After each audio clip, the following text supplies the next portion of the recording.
क्या वजह है कि इसे कैपिटल कहा जा रहा है भारत को? अब शुगर का क्यों बढ़ती जा रही है संख्या? दही जो में पड़ती है उनका अधिक मात्रा में खाया जाना तीसरा सबसे बड़ा कारण है डायबिटीज का। क्या बात कर रहे हैं? डायबिटिक पेशेंट दही नहीं खा सकते। तो अगर आप डायबिटीज से बचना चाहते हैं तो आप जो एक मिथ है कि अधिक से अधिक पानी पीजिए, उससे बाहर रहिए। लोग समझते हैं कि सारा कल्प्रिट चीनी है, गुड़ तो देसी है। गुड़ देसी नहीं भैया। अधिक पानी पीने से आपका डायबिटीज ठीक नहीं होगा, बल्कि आप अगर बॉर्डर लाइन पे होंगे डायबिटीज होने के तो आप फटाफट डायबिटिक हो जाएंगे। ब्लड प्रेशर बढ़ने का आज के टाइम का जो मेरा क्लिनिकल एक्सपीरियंस है, सबसे बड़ा कारण है, आपने बहुत लोगों को सुना होगा, रात में सोए नहीं तो सुबह कॉन्स्टिपेशन मिला उनको। डाइजेशन की बात आप कर रहे हैं, इसका भी कनेक्शन है शुगर से? एवरी डायबिटिक पेशेंट, चाहे वो टाइप 1 का पेशेंट हो चाहे वो टाइप 2 का पेशेंट हो, उसके दिन की शुरुआत आंवला हल्दी से होनी चाहिए। अमृत है उसके लिए। क्या मोटे लोगों को शुगर होने के लिए ज्यादा वो प्रोन होते हैं, ज्यादा चांसेस हैं, ऐसा कुछ है? मीठे फ्रूट आप चीकू खाइए, आप केला खाइए, आप आम खाइए, आपको शुगर नहीं बढ़ेगी। हमारा जो वैदिक आयु है ना हम लोगों की, वो 400 वर्ष है। शायद चीनी से बेहतर है, ऐसा है क्या? जामुन का फल डायबिटीज क्योंकि वात कारक है, वो शुगर को बढ़ा देगा। आप अगर कोई एक आदत छोड़नी हो शुगर पेशेंट को तो वो इसको आप सबसे ज्यादा प्रायोरिटी देंगे। नमस्ते दोस्तों, दारविंदम्स में आप सभी का स्वागत है। आज का ये वीडियो आपकी वजह से हम बनाने जा रहे हैं। अभी हाल ही में हमने एक जल पर एक वीडियो बनाया था और उस पर आप लोगों का बहुत सारा प्यार मिला, और उसी वीडियो में ये कमेंट खूब सारे आए कि डायबिटीज़ शुगर पर भी एक वीडियो बनाइए। तो इसी वजह से आज हम यहाँ पर हैं। और देखिए, डायबिटीज़ पर मुझे लग रहा है कि एक वीडियो अच्छा होना भी चाहिए। वर्ल्ड वाइड अगर आप देखें तो इंडिया को कैपिटल राजधानी कहा जा रहा है। सोचिए यहाँ किस तरह से इसकी संख्या बढ़ती जा रही है। कुछ तो है जो हम नहीं समझ पा रहे हैं, कुछ तो गलती हम कर रहे हैं जिससे हम पार नहीं पा रहे हैं। तो ये सारी चीज़ें आज हम डिस्कस करेंगे। डायबिटीज़ क्या सिर्फ शुगर यानी चीनी खाने की वजह से होता है? अगर हो गया तो क्या ज़िंदगी भर रहेगा या उसको रिवर्स किया जा सकता है? तो इस तरह की तमाम बातें, और इसके लिए हमारे स्टूडियो में जो मेहमान हैं डॉक्टर परमेश्वर अरोरा, उनके बारे में शॉर्ट में आपको बता दूं। BMS MD हैं, 15 सालों तक दिल्ली के एक मशहूर हॉस्पिटल सर गंगा राम में एज ए सीनियर कंसल्टेंट वो अपनी सेवाएं दे चुके हैं। बहुत सारी किताब लिखी हैं, आयुर्वेद पर ज़बरदस्त ज्ञान है उनका। आप सुनिएगा तो आपको पता चलेगा। तो ज़्यादा देर नहीं करते हैं, मिलाते हैं एक बार फिर से। सर नमस्कार अरविंद जी, बहुत बहुत नमस्कार। और बहुत खुशी हुई सुन करके कि हमारा पहला पॉडकास्ट जो है वो बहुत लोगों ने देखा। और अभी सर 1 महीना नहीं हुआ है, 4.5 लाख हम पार कर गए हैं, 5 पहुंचने वाले हैं, 5 लाख। और कमेंट तो भरपूर आए हैं उसमें। और सबसे मजेदार बात मैं उसमें बताऊं कि लोगों का प्यार बहुत मिला है, लोगों को बहुत फायदा हुआ है। उस कमेंट को मैं पढ़ता हूं, मैंने पर्सनली। लेकिन अरविंद जी, मैं आपको यहाँ पे कर देता हूँ, शायद आपके सोशल मीडिया साइट पे 4.5 लाख लोगों ने देखा, लेकिन मेरे यहाँ जो उस पॉडकास्ट की रील कटी है वहाँ पे millions and millions of views आ चुके हैं। बहुत एंड जी, फेसबुक पे आप जाके पेज पे देखेंगे तो वहाँ पर भी मेरे ख्याल से मिलियन टच करने वाला है। तो बहुत लोगों ने फायदा उठाया, और आई थिंक यही पर्पज होता है आपका कि हम लोगों तक जो है ऐसी जानकारी पहुंचाएं जो व्यवहारिक हो। उसी दिन से लोग उसे जो है यूटिलाइज करें और अपने को हेल्दी बनाएं। सर, हमने सेंसेशन नहीं क्रिएट किया है, उसमें आप पढ़िए, एक एक कमेंट कोई भी पढ़ेगा, लोगों ने फायदा उठाया है। जो मिथ एग्जैक्टली, एंड यही बस्ट हुए हैं। असली मकसद भी हम लोगों का होता है जब हम टाइम निकाल के आते हैं। अरविंद जी, आप भी व्यस्त हैं, मैं भी व्यस्त हूँ, लेकिन ये होता है कि 1-1.5 घंटा अगर बातचीत करें तो लाखों लोगों तक कुछ ऐसी जानकारी पहुंचे जिससे फायदा उठा करके वो अपना स्वास्थ्य लाभ लें। बिल्कुल। तो डायबिटीज को लेकर, शुगर को लेकर, मधुमेह को लेकर इस पॉडकास्ट में तमाम बातें होंगी। इसको अगर आप देखेंगे, गारंटी है, दावा है, इससे जुड़ी हुई तमाम तरह के मिथ और तमाम ऐसी जानकारी आपको मिलेंगी, और इससे आप दूर रहेंगे, और है तो पर वो प्रॉब्लम दूर होंगी। शुरुआत करते हैं। सर, पहला सवाल तो ये जानना चाहूँगा मैं कि क्या वजह है कि इसे कैपिटल कहा जा रहा है भारत को? अब शुगर का क्यों बढ़ती जा रही है संख्या? क्या, कहाँ गलती कर रहे हैं हम लोग? देखिए, इसका जवाब मैं हमारे आचार्य चरक द्वारा एक सूत्र दिया गया है। अरविंद जी, मैंने पिछली बार भी आपसे बोला था कि मैं वो डॉक्टर हूं जो रेफरेंसेस के साथ बात करता हूं। ये अच्छी बात है। अगर चरक, सुश्रुत और वाग्भट इनके रेफरेंसेस दे करके लोगों तक जानकारी पहुंचाई जाए तो मुझे लगता है कि वो विश्वसनीय भी है, वो अपने आप में सिद्ध भी है, और सभी को ये करना चाहिए। एक सूत्र मैं आपको सुनाता हूं। देखिए, जब हम बात करते हैं शुगर की, डायबिटीज, या हम आयुर्वेद में इसे मधुमेह बोलते हैं, डायबिटीज मेलिटस इसका एलोपैथिक नेम है। तो अरविंद जी, हमको ये समझना होगा कि 3 तरह की डायबिटीज होती है। पहला हो गया अपथ्यज, जिसको हम लाइफ स्टाइल डिसऑर्डर बोलते हैं, जो होता है हमारे गलत खान पान की वजह से और हमारी गलत जीवन शैली की वजह से। ठीक। दूसरा होता है कि जब बच्चा गर्भ में है, उस समय डेवलपमेंटल डिफेक्ट के रूप में जो डायबिटीज पैदा होती है, उसे कहते हैं सहज या कंजेनाइटल। तीसरा, जो कुल में चलता है, जो फैमिलीज में चलती है, उसे हम बोलते हैं कुलज। इसमें अगर हम रेशनली देखें, संख्या के अनुपात में देखें, तो लगभग 80% लोग आज के टाइम पे वो अपथ्यज प्रमेह, यानी कि लाइफस्टाइल डिसऑर्डर से उत्पन्न होने वाली जो डायबिटीज है, जो शुगर की बीमारी, उससे ग्रसित हैं। तो हमें अब ये समझना है कि आखिर इस तरह की डायबिटीज, इस तरह के प्रमेह के बारे में चरक क्या बोलते हैं। तो एक सूत्र आया है जो मैं यहाँ पे आपके माध्यम से व्यूअर्स को सुनाना चाहूंगा कि आस्य सुखम स्वप्न सुखम दधीनी, ग्राम्य उदक अनुप्रसा प्यांसी, नव अनपानम गुड़ वैकृतम च प्रमेय हेतु कफकृत सर्वम। तो आपका जो पहला सवाल था कि क्यों इंडिया जो है वो कैपिटल ऑफ डायबिटीज बनता जा रहा है, आज शुगर की राजधानी क्यों भारत कहा जा रहा है, तो इसका जवाब इस सूत्र में है। आस्य सुखम किनको होता है अपथ्यज प्रमेह, क्यों आ जाते हैं हम डायबिटीज की चपेट में, तो सूत्र बोलता है आस्य सुखम। आस्य बोला जाता है मुंह को, वो व्यक्ति जो फिजिकल एक्टिविटी नहीं करता लेकिन आस्य, मुंह का सुख बहुत भोगता है, मतलब स्वादिष्ट व्यंजन जो है वो खाई जा रहा है। आस्य सुखम। स्वप्न सुखम, अगेन स्वप्न सुखम का मतलब सीडेंटरी लाइफ स्टाइल, सोया जा रहा है, लंबा लंबा सो रहा है एंड फिजिकल एक्टिविटी नहीं है। दधीनी, अरविंद जी सुन लीजिए, दही और दही का विकार, यानी कि दही जो में पड़ती है, उनका अधिक मात्रा में खाया जाना तीसरा सबसे बड़ा कारण है डायबिटीज का। क्या बात कर रहे हैं? दही दही तो लोग बजाय अरविंद खाते जी हैं, बिल्कुल खाते हैं, बिल्कुल खाते हैं। पहले के लोग खाते थे, लेकिन शारीरिक परिश्रम इतना था कि बचा लेते थे। लेकिन इतनी कफ कारक है, इतनी अभिसंधि है कि यदि आप शारीरिक परिश्रम नहीं करते, आप फिजिकल एक्टिविटीज में नहीं है, तो आपको दही को देखना भी नहीं है।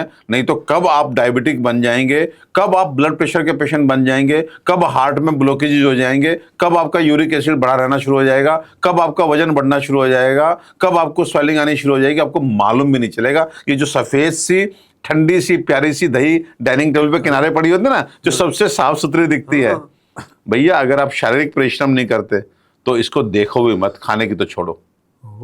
मैं फिर बोल रहा हूं, आस्य सुखम स्वप्न सुखम दधीनी। कोई आए ना बोले कि यहां पर चरक में जो ये सूत्र है, यहां पर दधीनी का मतलब दही नहीं है तो और क्या है? सूत्र के हिसाब से बता रहा हूं। यस, फिर से रिपीट करता हूं, डायबिटिक पेशेंट दही नहीं खा सकते, या वो लोग जिनके परिवार में डायबिटीज चल रही है वो दही नहीं खा सकते, या वो कोई भी व्यक्ति जो शारीरिक परिश्रम नहीं कर रहा है। शारीरिक परिश्रम का मतलब एटलीस्ट सुबह उठ करके 1 घंटा योग नहीं करता है, कोई दौड़ नहीं लगाता है, कोई खेल नहीं खेलता है, शाम को कुछ वॉक नहीं करता है, तो उसको दही खाने की पात्रता नहीं है, उसको दही नहीं खाना है। सर मुझे तो लग रहा है कि मतलब 99% लोग नहीं जानते होंगे कि दही भी एक वजह हो सकती है डायबिटीज बहुत बड़ा है। और आज दही हमारे इंडिया में सबसे अधिक खाई जाती है, बड़ा पवित्र माना जाता है, शुद्ध माना जाता है और हाइजीनिक मानी जाती है, खाते हैं लोग। और गलती एक से एक गलती हो रही है। दही जो है, चलिए हमारे बड़े लोग दही बहुत खाते थे, लेकिन दिन में खाते थे, रात्रि में ननकतम दही मुंजीत, वो बोलते थे रात में दही मत खाओ। लेकिन हमारे उम्र के लोग तो रात्रि में भी दही खा रहे हैं, बच्चे दही खा रहे हैं। तो आपने बोला ना कि why India is going to be the capital of diabetes, वो ये कारण है। तो आस्य सुखम स्वप्न सुखम दधीनी, ग्राम्य उदक अनुप्रसा, यानी कि 3 तरह के एनिमल्स होते हैं, domestic animals, forest animals, aquatic animals. यदि आप इनके रसों को पीते हैं, यानी कि सूप पीते हैं, again without doing any physical activities, तो आप प्रोन हो जाएंगे इस शुगर की बीमारी के। And last, प्यांसी। प्यांसी ये शब्द, ये 2 अर्थ में आया है, एक जल के अर्थ में, एक दूध के अर्थ में। तो वो कोई भी व्यक्ति जो डायबिटिक है, वो जल और दूध का सेवन कमती ही रखे, जितना कम से कम बेयर मिनिमम रखे। या दूसरे शब्दों में कहें तो अगर आप डायबिटीज से बचना चाहते हैं तो आप जो एक मिथ है कि अधिक से अधिक पानी पीजिए, उससे बाहर रहिए। दूध भी संभल करके पीजिए। अब एक और नई बात आपको बताना चाह रहा हूं। नव अन्नपानम, नया अनाज खाने वाले को। अरविंद जी, आप जानते हैं इस पूरे विश्व में अगर जो है प्रैक्टिकली अगर आप एनालाइज करें तो सबसे अधिक अनाज वो भारतवर्ष में खाया जाता है। पैदा भी भारतवर्ष में ही होता है। ट्रू। हम लोग तो सुबह दोपहर शाम 3 टाइम जब तक अनाज ना खा लें किसी भी रूप में, चाहे चावल के रूप में, चाहे गेहूं के रूप में, चाहे जौ के रूप में, बाजरा के रूप में, रागी के रूप में, चने के रूप में, मक्का के रूप में, हम जब तक अनाज ना खाने में मजा नहीं आता, पेट ही नहीं भरता। लेकिन पेट नहीं भरता, तसल्ली नहीं मिलती। लेकिन आपको याद है पुराने जमाने में हर घर में एक अनाज की टंकी हुआ करती थी। हाँ, बड़े बड़े गेहूं चावल सब पुराना करके खाया जाता था। हाँ, कभी भी नया कहते थे, नया अनाज जो होता है उसमें गर्मी होती है, गर्मी जाकर के हमारे लीवर को, हमारे पैंक्रियाज को नुकसान पहुंचाती है। तो इसलिए सदैव हम लोग के घर में क्या होता था कि अनाज आता था, उसको धोते थे, सुखाते थे, स्टोर करते थे ड्रम में, और ड्रम में भर के, और नीचे एक जानते हैं जैसे एक ढक्कन होता था, उसे खोलते थे तो अनाज नीचे से निकालते थे। हाँ, बिल्कुल। लेकिन आज वो कल्चर खत्म हो गया। तो नव अन्नपानम, देखिए 5000 साल पूर्व चरक लिख रहे हैं नया अनाज खाने वाले को। तो आज हम अनाज भी खा रहे हैं और नंबर 2 पे नया भी खा रहे हैं। तो जवाब है हमारे पास। मतलब नव अन्नपानम, गुड़ व कृतम चाय। अरविंद जी, 1 मिनट और रोकूंगा आपको। आज मिथ तोड़ दीजिए लोगों के। लोग समझते हैं कि सारा कल्प्रिट चीनी है, गुड़ तो देसी है। गुड़ देसी नहीं भैया। मेरा सवाल था भी कि बिल्कुल गुड़ और गुड़ से बनी चीजें। जानते हैं अरविंद, ये चीनी जो है, ये मुझे लगता है कि मुश्किल से 125 साल पहले इंडिया में पहली चीनी की मिल लगी। मात्र 125 साल पहले। कितनी? हमारे दादा परदादा के समय की बात कर रहा हूँ। उससे पहले मिठाई में क्या होता था? गुड़ होता था। चाय किससे बनती थी? गुड़ की। खीर किससे बनती थी? गुड़ से। जो मिठाइयां बनती थी किसकी? गुड़ की। तो फिर कौन से मीठे की चरक बात करते थे? मीठा क्या होता था? गुड़ ही तो होता था। तो आज लेकिन भ्रम के चलते मान लिया कि चीनी जो है वो कल्प्रिट है और गुड़ आप खा लीजिए, कोई बात नहीं है। हाँ, तो इसलिए आप अरविंद जी बिल्कुल अच्छे से मैसेज स्प्रेड कीजिए कि डायबिटिक पेशेंट गुड़ नहीं खा सकता, बिल्कुल कतई नहीं खा सकता। तो गुड़ और गुड़ से बने कोई भी विकार, मतलब गुड़ से बनी कोई भी चीज आपके लिए अच्छी नहीं है। एंड एक लास्ट में बोला है कि प्रमेय हेतु कफ कृत सर्वम, वो कोई भी चीज जो कफ को बढ़ाए, कफ दोष को बढ़ाए, वो प्रमेय में कारण बनेगी। तो आपके पहले सवाल का आपको हिला देने वाला और लोगों के चक्षु खोल देने वाला जवाब मेरे द्वारा दे दिया गया है।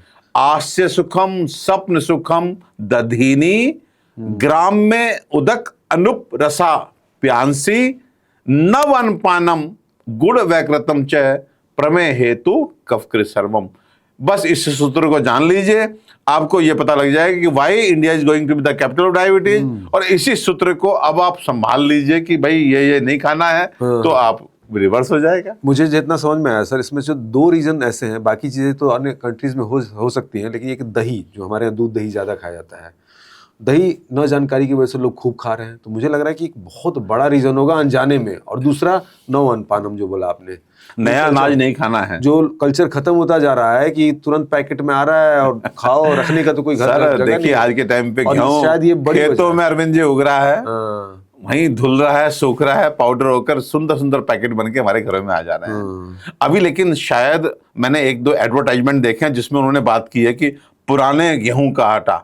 तो अब कहीं ना कहीं अब अवेयरनेस आनी शुरू हो चुकी है, जो बहुत ही सुख की बात है, खुशी की बात है। अब जैसे नहीं, अभी हम लोग खैर तो काफी टाइम हो गया कि आप बोलते हैं कि उसके साथ वो गेहूं के जो छिलके होते हैं चोकर के साथ खाइए, तो वो ऐड भी हो रहा है। तो इस तरह की चीजें क्योंकि पहले आप मैदा खाते हैं और उसके बाद फिर रात में ईसब गोल की भूसी खाते हैं फाइबर के रूप में। तो पहले के लोग बड़े समझदार थे, वो अपना साथ में ही चोकर जाता था और प्राकृतिक रूप से बिल्कुल बिना कोई केमिकल मिला हुआ। तो वापस से अरविंद जी आना पड़ेगा, जो पुराने हमारे कल्चर है। बहुत क्लियर आपने बता दिया, बहुत मतलब क्लियर एक कैलकुलेशन जा रहा है कि 2 चीज, एक तो अनाज हम ज्यादा खाते हैं, उसमें नया अनाज खा रहे हैं, इंडिया में खूब हो रहा है। और इसके अलावा दही, दूध यहाँ पे होता है, उसमें दही हम खूब खा रहे हैं, इंडिया में। प्यांसी भी बोलिए ना, जो जल का अधिक सेवन कर रहे हैं। जल भी, मतलब ये 2 चीज मैं इसलिए कह रहा हूँ कि ये इंडिया में खूब हो रहा है, तो वो कैपिटल बन रहा है अदर कंट्रीज में तो बाकी चीजें भले सिमिलर होंगी, लेकिन जी। ये यहाँ पे ही हुआ है। बिल्कुल। बहुत शुक्रिया, बहुत बड़ा मिथ आपने और दूसरा तोड़ा है। ये भी है, हमारे यहाँ अभी भी जो है शारीरिक परिश्रम अगर हम देखें तो in the form of exercises, मैं बता रहा हूँ, हम लोग अनफॉर्चुनेटली कम फिजिकल एक्टिविटी करते हैं अगर हम यूरोपियन से अपने को कंपेयर करें। अच्छा। वो लोग, अरे आप उनके यहाँ देखेंगे तो वो बड़ी उम्र के 70 साल का भी व्यक्ति बोलेगा मैं 2 दिन साइकिल चलाने जाता हूँ, मैं 2 दिन स्विमिंग करने जाता हूँ। लेकिन अनफॉर्चुनेटली हमारे यहाँ अब फिजिकल एक्टिविटीज का जो कल्चर है वो काफी पीछे है in comparison to Europeans and all other countries. तो इसलिए मुझे ऐसा लगता है कि आज से सुखम स्वप्न सुखम वाला भी जो है ना वो कंसेप्ट हमें जरूर ध्यान रखना पड़ेगा। और जल का, अरविंद जी, आप हल्के में ले गए, मुझे लग रहा है जल का आप हल्के में ले गए। नहीं। आज से देखिए 2016 में अरविंद जी मैं शुरू हुआ था मैंने आके मिथ लोगों के दूर किया था कि भाई ये जो मैसेज आते हैं ना कि साहब आप 5 लीटर पानी रोज पी लेंगे, 6 लीटर पानी तो आपका डायबिटीज ठीक हो जाएगा, 10 लीटर पी लेंगे तो आपका ब्लड प्रेशर ठीक होगा। 2016 मतलब लगभग 10 वर्ष पूर्व मैंने ये अभियान शुरू किया था वैदिक जल क्रांति के नाम से। तो उसमें मैंने साफ किया था कि अधिक पानी पीने से आपका डायबिटीज ठीक नहीं होगा, बल्कि आप अगर बॉर्डर लाइन पे होंगे डायबिटीज होने के तो आप फटाफट डायबिटिक हो जाएंगे। और इसको बड़े प्यार से मैं समझाता हूँ। एक्चुअली अरविंद जी क्या होता है कि हम आयुर्वेद और मॉडर्न दोनों को मिक्स करके आपको समझाने की मैं कोशिश करता हूँ। हमारे शरीर में एक अंग है जिसका काम है इंसुलिन सेक्रेट करना, और ये इंसुलिन का काम है ब्लड शुगर लेवल को कंट्रोल करना। आप जानते हैं इस पैंक्रियाज को वैदिक भाषा में आयुर्वेद ग्रंथों में नाम दिया गया अग्नाशय। अगर हम अग्नाशय को अरविंद जी तोड़ करके बोले तो इसका मतलब अग्नि का आशय। आशय का मतलब होता है प्रधान स्थान, जो मेन मींस आप कह सकते हैं हेड ऑफिस। तो मोटा मोटा मेरा कहने का मतलब क्या है कि ये जो अग्नि है वो तो पूरे शरीर में है, हर अंग में है, हर टिश्यू में है, हर सेल में है। ठीक है, अग्नि बिना तो कुछ है नहीं। जब तक शरीर गर्म है तभी तक जो है हम जीवित भी हैं। जिस दिन ठंडे पड़ गए फिर तो पंचतत्व में विलीन हो जाएंगे। तो अग्नि पूरे शरीर में है, लेकिन एक पर्टिकुलर अंग का नाम क्या है? अग्नाशय, यानी कि अग्नि का हेड ऑफिस। और आपको बताते हैं ये अग्नाशय नाम पैंक्रियाज का है, इसको भी मैं सिद्ध करता हूं। जानते हैं कैसे? आप बताइए कि इन जनरल अग्नि को, जो मैं अग्नि बोलता हूं आयुर्वेद की भाषा में, एलोपैथ भाषा में या साइंटिफिक भाषा में उसे आप एंजाइम्स बोलते हैं। मैं कहता हूं कि खाने को अग्नि पचाती है, जठराग्नि पचाती है, आप कहते हैं एंजाइम्स पचाते हैं। इसका मतलब अग्नि और एंजाइम्स दोनों सेम चीज है। आयुर्वेद की भाषा में, वैदिक भाषा में बोलता हूं कि खाने को कौन पचाता है? अग्नि पचाती है। आप क्या बोलते हैं? डाइजेस्टिव एंजाइम्स पचाते हैं। इसका मतलब डाइजेस्टिव एंजाइम और अग्नि सेम है। अब आप जानते हैं शरीर का वो ऑर्गन जो लगभग 80 से 85% तक डाइजेस्टिव एंजाइम पैदा करता है, उस ऑर्गन का नाम है पैंक्रियाज। थोड़ा सा कंफ्यूजन दूर कर दूं, पैंक्रियाज वो एंडोक्राइन ग्लैंड है हमारे शरीर की जिसके 2 पार्ट्स हैं, एक्सोक्राइन, एंडोक्राइन। एंडोक्राइन पार्ट जो है वो इंसुलिन को सेक्रेट करता है, वो इंसुलिन ब्लड शुगर लेवल्स को कंट्रोल करता है। जो एक्सोक्राइन पार्ट है वो डाइजेस्टिव एंजाइम रिलीज करता है जो डाइजेशन में हेल्प करते हैं। तो आप समझ गए कि वो ऑर्गन जो एंजाइम्स को पैदा कर रहा है वो मेरे लिए अग्नाशय है।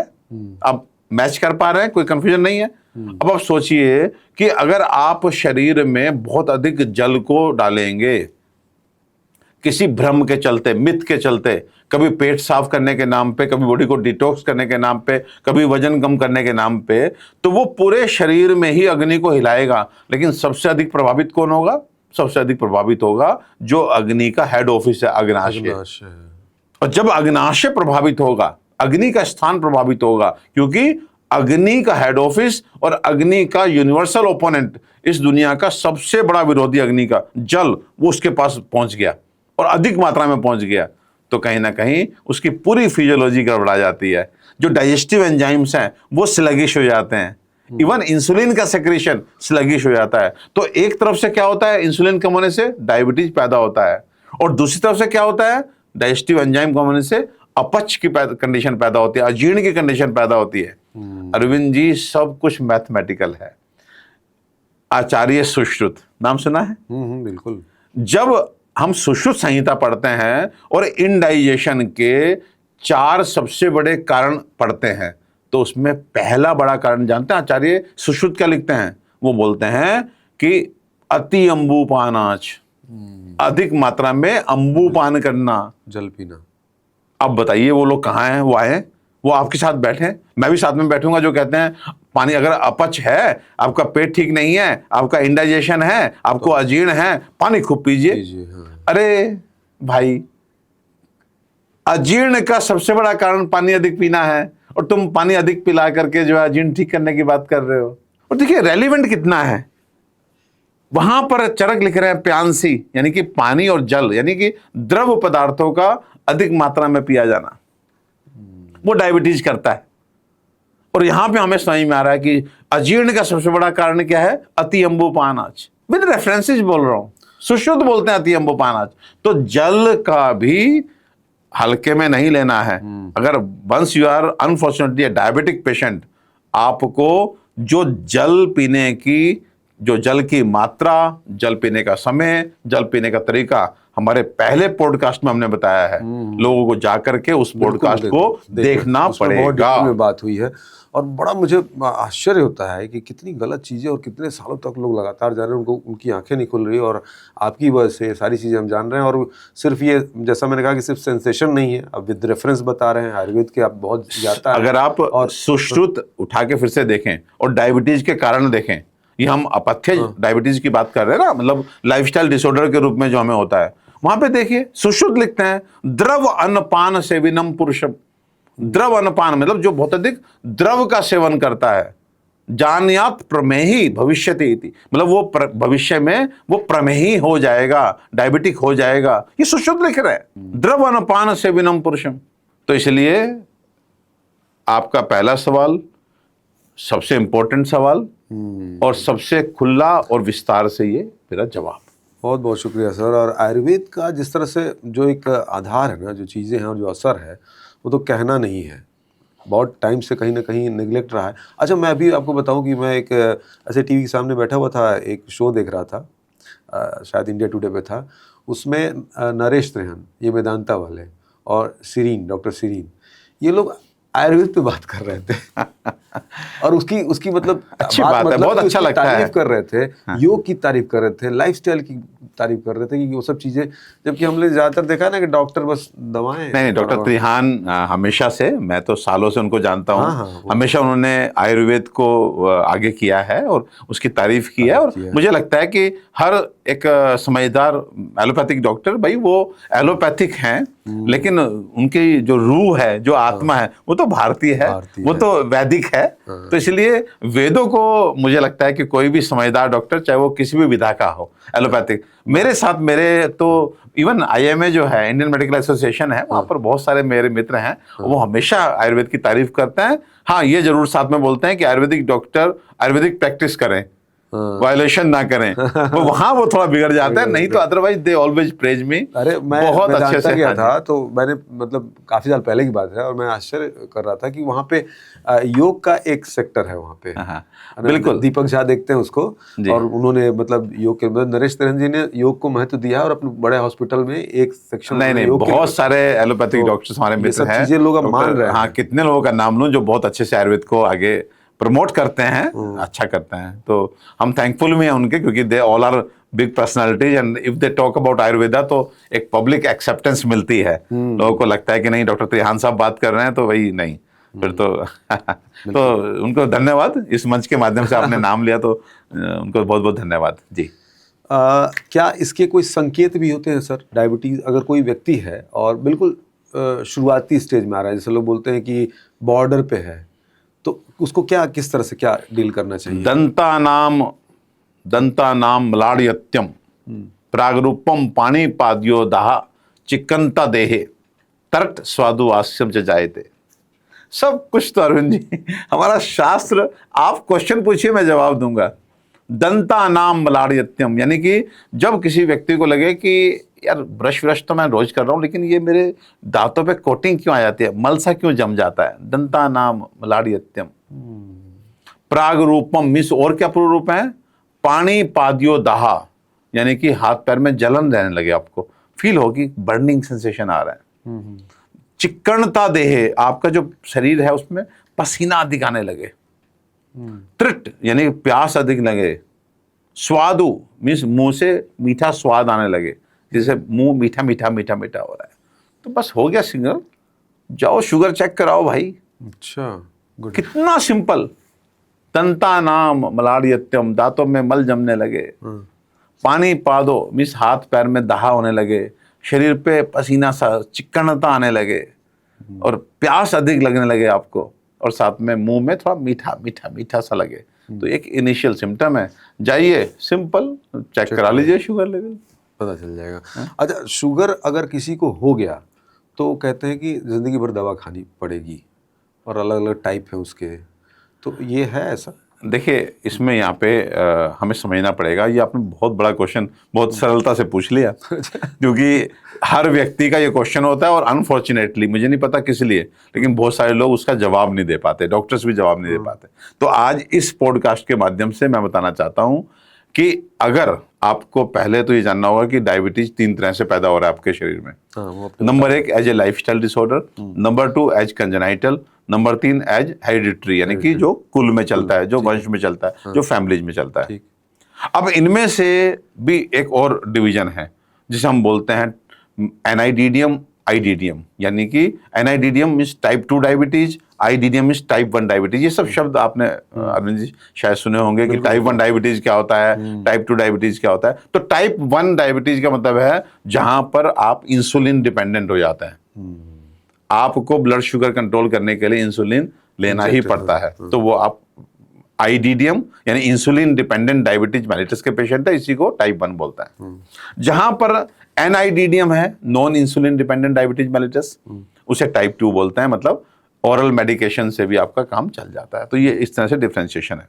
जो कंजेनाइटल डायबिटिक पेशेंट होते हैं, जिनका पैंक्रियाज डेवलपमेंटली ही डिफेक्टेड है, तो वो टाइप 1 पेशेंट वो होता है जिसे हम बोलते हैं जुवेनाइल डायबिटीज। उनका पैंक्रियाज खराब होना शुरू हो गया। अब आप देखिए मजे की बात, देखिए बॉडी के ऑर्गन्स की आज एक और रहस्यमय बात आपको बताता हूं इस सवाल के जवाब में। आपका पैंक्रियाज खराब होना शुरू हुआ तो जो आइसलेट्स ऑफ लैंगरहैंस जो पैंक्रियाज के एंडोक्राइन पार्ट को बनाते हैं वो कम होने शुरू हो जाते हैं, जिनसे इंसुलिन का रिलीज होता है। जब इंसुलिन का रिलीज और बच्चे का जन्म भी हो गया, उधर से वो डिस्ट्रक्शन चल रहा है। अब वो डिस्ट्रक्शन बहुत सारे कारणों से हो सकता है, उसमें अरविंद जी थोड़ा सा मेडिकली आप लोगों के लिए टफ होगा समझना। कुछ ऑटो इम्यून डिजीज चलती हैं, ग्रेव्स डिजीज चलती है, एडिशंस डिजीज चलती है, पर्निशियस एनीमिया चलता है। इनमें पैंक्रियाज के सेल्स डैमेज होते रहते हैं, ग्रेजुअली होते रहते हैं। कुछ वायरल इन्फेक्शंस हैं जिनकी वजह से वो सेल डैमेज होते रहते हैं। आपका बर्थ हो गया लेकिन आपके सेल कितने डैमेज थे? 50%। आपको शुगर लेवल नॉर्मल आएगा। डैमेज आगे प्रोग्रेसिव चल रहा है। जिस समय लगभग 85 से 90% आइसलेट्स हमारे जो हैं डैमेज हो जाते हैं, उस समय पहली बार आपके ब्लड में शुगर लेवल बढ़ के आता है। फिर वही सब सिम्टम आते हैं, जैसे अचानक से प्यास बहुत लगने लगना, बच्चा पेशाब बहुत अधिक जाता है, या वेट के वेरिएशंस देखने को मिलते हैं, और फिर अचानक से फिर शुगर की जांच कराई जाती है तो वो बच्चा डायबिटिक मिलता है। तो ये जुवेनाइल ऑनसेट डायबिटीज है। जो कंजेनाइटल डायबिटीज है ये इन जनरल आपको 5 साल 4 साल से लेकर 10-12 साल तक की एज तक जो है वो देखने को मिल जाती है।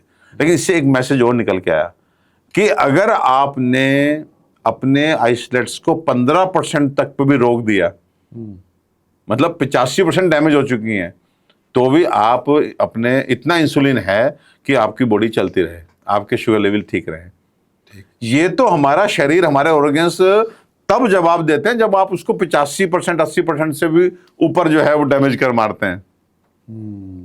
चाहे लीवर हो, चाहे किडनी हो। आप जानते हैं किडनी के फंक्शन में भी जब किडनी लगभग 75-80% 85% डैमेज हो चुकी होती है, तब भी आप नहीं संभल रहे होते, देन ओनली आपका यूरिया क्रिएटिनिन बढ़ना शुरू होता है। हार्ट भी ऐसा ही है, जब ब्लॉकेजेज इतने अधिक हो जाते हैं कि 80-85% 75% क्रॉस कर जाए, देन ओनली वो आपको पता लगाता है कि हाँ भाई आपको भाई सब दिक्कत है। 75% तक तो आप डैमेज आपको माफ है। सो कहने का मतलब है कि जो कंजेनाइटल हैं वो ये वाले हो गए। यहां पर बच्चे को इंसुलिन शुरू करना पड़ता है। अगर आप मुझसे पूछें कि क्योर की क्या संभावना है, तो मैं आपको बताना चाहता हूं कि यहां पर क्योर की संभावना बहुत बहुत बहुत कम है। वहां पर आपको क्योर हो सकता है, क्योंकि मेरे पास ऐसे केसेस हैं जहां पे क्योर हुआ है। अच्छा। लेकिन 100 में से 2 एग्जाम्पल नहीं बन सकते। वो एग्जाम्पल ही है, कहना चाहिए कि वो एग्जाम्पल ही है, लेकिन हम ये नहीं कह सकते कि yes we do cure congenital या IDDM type 1 patients. We should not claim, सबके लिए नहीं कहा हाँ वो नहीं कहा जा सकता, लेकिन हाँ लोग ठीक होते हैं। 3 महीने के लिए मैं बोलता हूँ जरूर ट्राई करो, क्योंकि हो सकता है कोई वायरल इन्फेक्शन है जिसने 85% तक पहुंचा दिया, लेकिन एकदम से ब्लैक जोन नहीं हुआ। ये white zone, grey zone, black zone का चक्कर है, ये प्रैक्टिस में हम लोग यूज करते हैं। तो अगर आपने व्हाइट जोन को सेव कर लिया और जो ग्रे जोन के सेल्स जो ब्लैक जोन की तरफ आगे बढ़ रहे थे उसे आपने वापस से रिवर्स कर दिया, तो आप उस बच्चे का इंसुलिन जो है वो इतना पैदा करा देंगे कि उसको बाहर से इंसुलिन देने की आवश्यकता नहीं है। लेकिन we can not give guarantee. तो कंजेनाइटल में मैं सीधे से कह रहा हूं, बी केयरफुल। आप कभी भी ऐसा ना करें कि जिससे बच्चे को नुकसान पहुंचे। तो आपको बहुत अच्छे से डॉक्टर्स, एलोपैथिक, आयुर्वेदिक, सबकी निगरानी में उस बच्चे को रखना है। किसी मिथ में नहीं रहना, किसी गलतफहमी में बच्चे को नुकसान नहीं पहुंचा देना है। नंबर 2, जो अब हमने सेकंड कैटेगरी बताई थी जिसको हम हेरिडिटरी बोल रहे हैं, कि जो हमारे कुल में चल रहे हैं, कुलज है वो बेसिकली उसमें ईश्वर ने एक हमें रियायत दी है कि उसे मैच्योरिटी ऑनसेट डायबिटीज बोलते हैं। वो जाकर के आपको डायबिटीज होगा लगभग 60, 65, 70 की उम्र में। लेकिन अनफॉर्चुनेटली आज हमारा खान पान इतना गड़बड़ हो गया है, हमारी लाइफस्टाइल इतनी गड़बड़ होगी कि वो 35-40 में नजर आने लगता है, लेकिन वो पहले नजर आता था 60-65 साल की एज में। तो मैच्योरिटी ऑनसेट डायबिटीज तो वो ऐसा है कि जिसमें अगर आप अपना खाना पीना ठीक कर लेंगे तो वो 80-85 में हल्का फुल्का आएगा, और आप जो है थोड़ी बहुत दवा खानी पड़ी, आयुर्वेदिक ही आंवला हल्दी खा के आप अपने शुगर को कंट्रोल कर सकते हैं।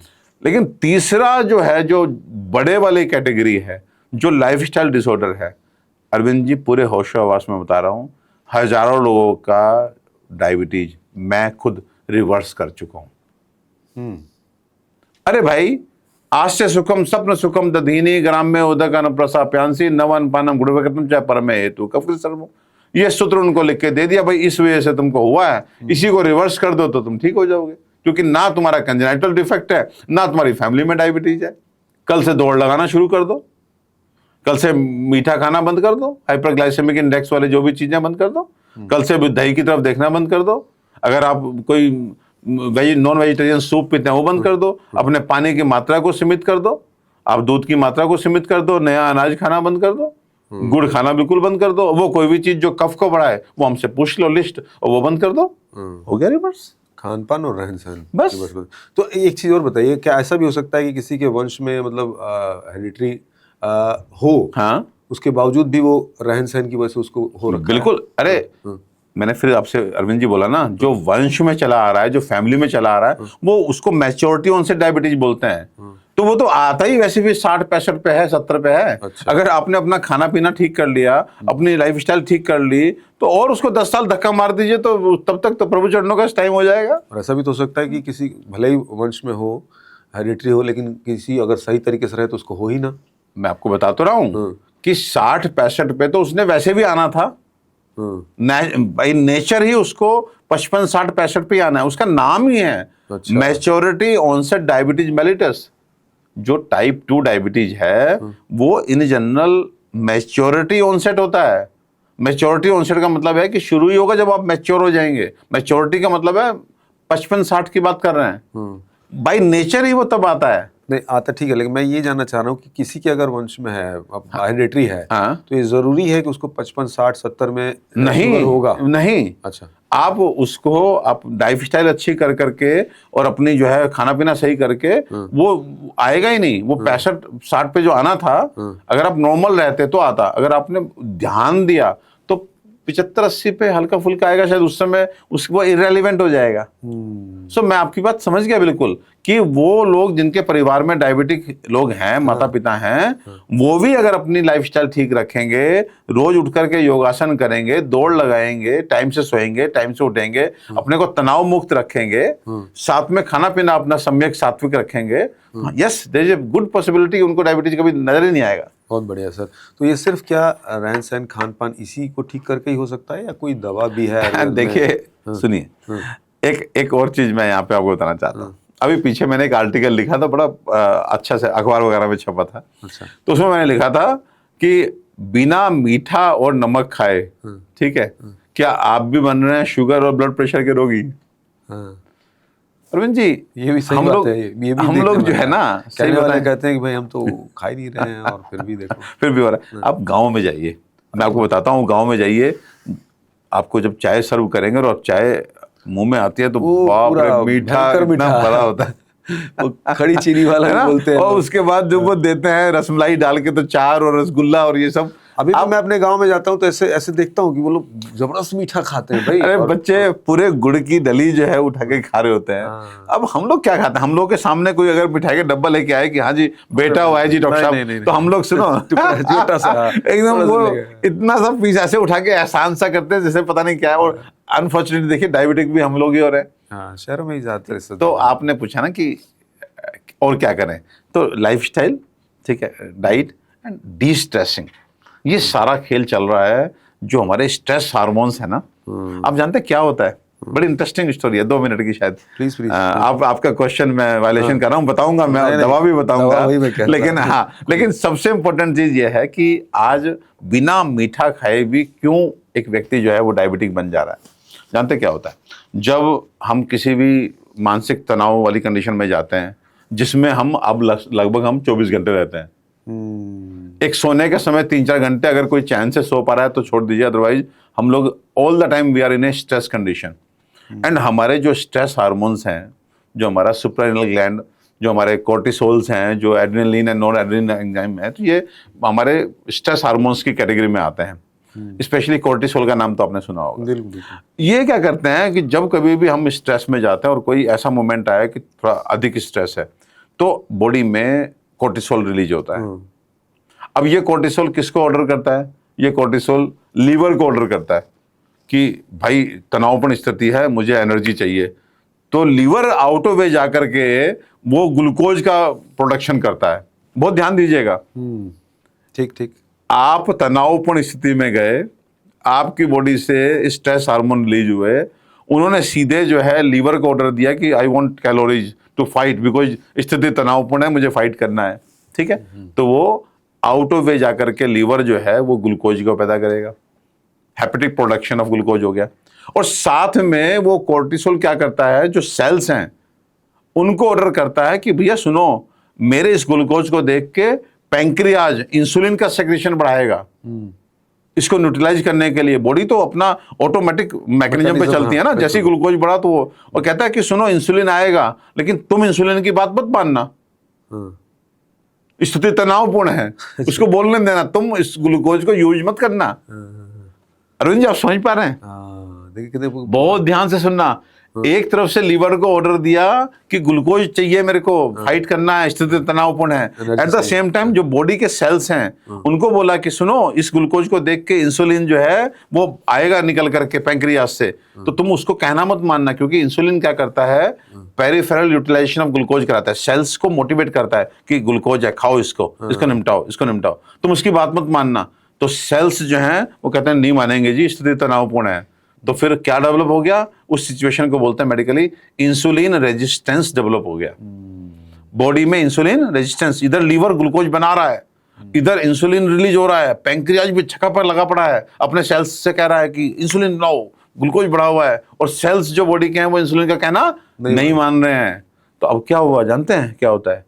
इधर ग्लूकोज बढ़ रहा है, उधर उनके ऊपर वर्कलोड बढ़ रहा है पैंक्रेटिक सेल्स के ऊपर, और वो इतने थक जाते हैं, इतना मेहनत करते हैं इंसुलिन बनाने में कि उनका टूट फूट शुरू हो जाती है, वो डिके होने शुरू हो जाते हैं।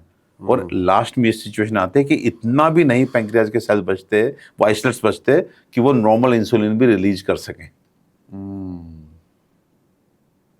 सो इनिशियल स्टेजेस में आज आपको एक और पते की बात आपको बताता हूं अरविंद जी, शायद आपको बहुत हैरानी हो मेरी बात सुन करके।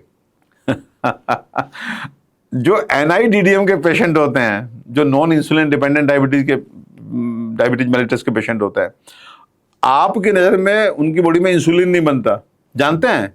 They have more insulin.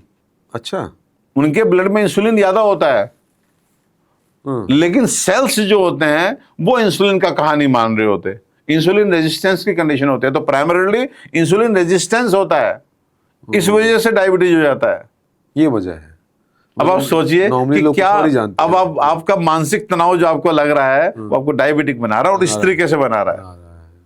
बहुत ध्यान से एक बार फिर सुन लीजिए अरविंद जी, मैं हमेशा चाहता हूं कि एक अच्छे स्टूडेंट की तरह आप सीख जाएं। बिल्कुल बिल्कुल। अब मैंने बोला मेरे साथ तमाम मानसिक लोग हैं। हाँ, मानसिक तनाव हुआ, ठीक है, बहुत मजा आता है अरविंद जी। मैं तो पढ़ता भी हूँ ना कभी, तो एनालाइज करता हूँ कि बॉडी भी देखो क्या शानदार चीज है। मतलब आपका क्या अद्भुत है, दिमाग है, आपका क्या दिमाग है जो बॉडी दिमाग चलाती है। आपको स्ट्रेस हुआ, स्ट्रेस हार्मोन रिलीज होना नेचुरल है, वो सीधे उसको ग्लूकोज चाहिए, वो इधर उधर नहीं बात करता। सबसे बड़ा हमारी जो ग्लैंड है लीवर, उसको कहता है ओ भैया सुनो ग्लूकोज दो मुझे, स्थिति तनावपूर्ण है, वो एंडोजिनस प्रोडक्शन ऑफ ग्लूकोज शुरू कर दिया लीवर ने। एट द सेम टाइम उसको ये भी मालूम है कि जैसे ही ग्लूकोज ब्लड में बढ़ेगा तो पैंक्रियाज चालू हो जाएगा, इंसुलिन सिक्रेट करके उसको न्यूट्रलाइज कर देगा। और न्यूट्रलाइज किससे कराएगा? इंसुलिन सेल्स से कराएगा। बॉडी के जो सेल्स हैं उन सेल्स को भी वो ऑर्डर देता है कि भैया इसको कहना मत मानना, अभी इंसुलिन आएगा तो कहना मत मानना। तो इंसुलिन रेजिस्टेंस की कंडीशन पैदा हो जाती है। इधर पैंक्रियाज जो अपने सेल्स को कह रहा है पैदा करो इंसुलिन, उनसे बिना मतलब काम लिया जा रहा है जबकि रिक्वायरमेंट नहीं थी, और उनसे काम ले लेके उनको डैमेज कर देते और अल्टीमेटली इंसुलिन पैदा करने वाले सेल्स कम रह जाते हैं एंड लेटर ऑन वो बंदा डायबिटिक हो जाता है। बताइए, तो आपको कहाँ मीठा बीच में आ गया? मतलब वो ये जो हम हमेशा तनाव में रहते हैं और सोचते हैं कि अरे कुछ और जानते हैं ब्लड प्रेशर, कर रहा है। अरविंद जी, ब्लड प्रेशर बढ़ने का आज के टाइम का जो मेरा क्लिनिकल एक्सपीरियंस है, सबसे बड़ा कारण है नींद का पूरा ना होना। और जब भी आप मानसिक तनाव में होते हैं तो आपकी नींद पूरी नहीं होती।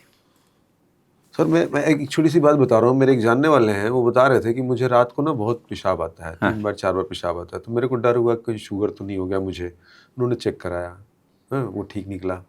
अब उनको कहीं से ये जानकारी मिली है किसी जो मुझे शॉर्ट में मुझे पता चला कि भाई आप सो भी नहीं रहे हैं ठीक से, बॉडी आपकी सो नहीं रही है अच्छे से, दिमाग सो नहीं रहा है। अगर सो जाएं आप ढंग से तो फिर पेशाब नहीं आना चाहिए, और पेशाब आ रहा है मतलब आप नींद नहीं अच्छी ले पा रहे हैं। देखिए, नींद नहीं अच्छे लेने से आपको बहुत सारी प्रॉब्लम हो सकती है। आपको डेफिनेटली यूरिनेशन भी जाना पड़ सकता है, वो तो आदमी उठा होता तो जाता है। हो सकता है, मुझे एज नहीं पता, उनको हो सकता है प्रोस्टेट की समस्या हो, इस वजह से, हाँ, इस वजह से भी होता है, तो वो तो हिस्ट्री लूंगा मैं।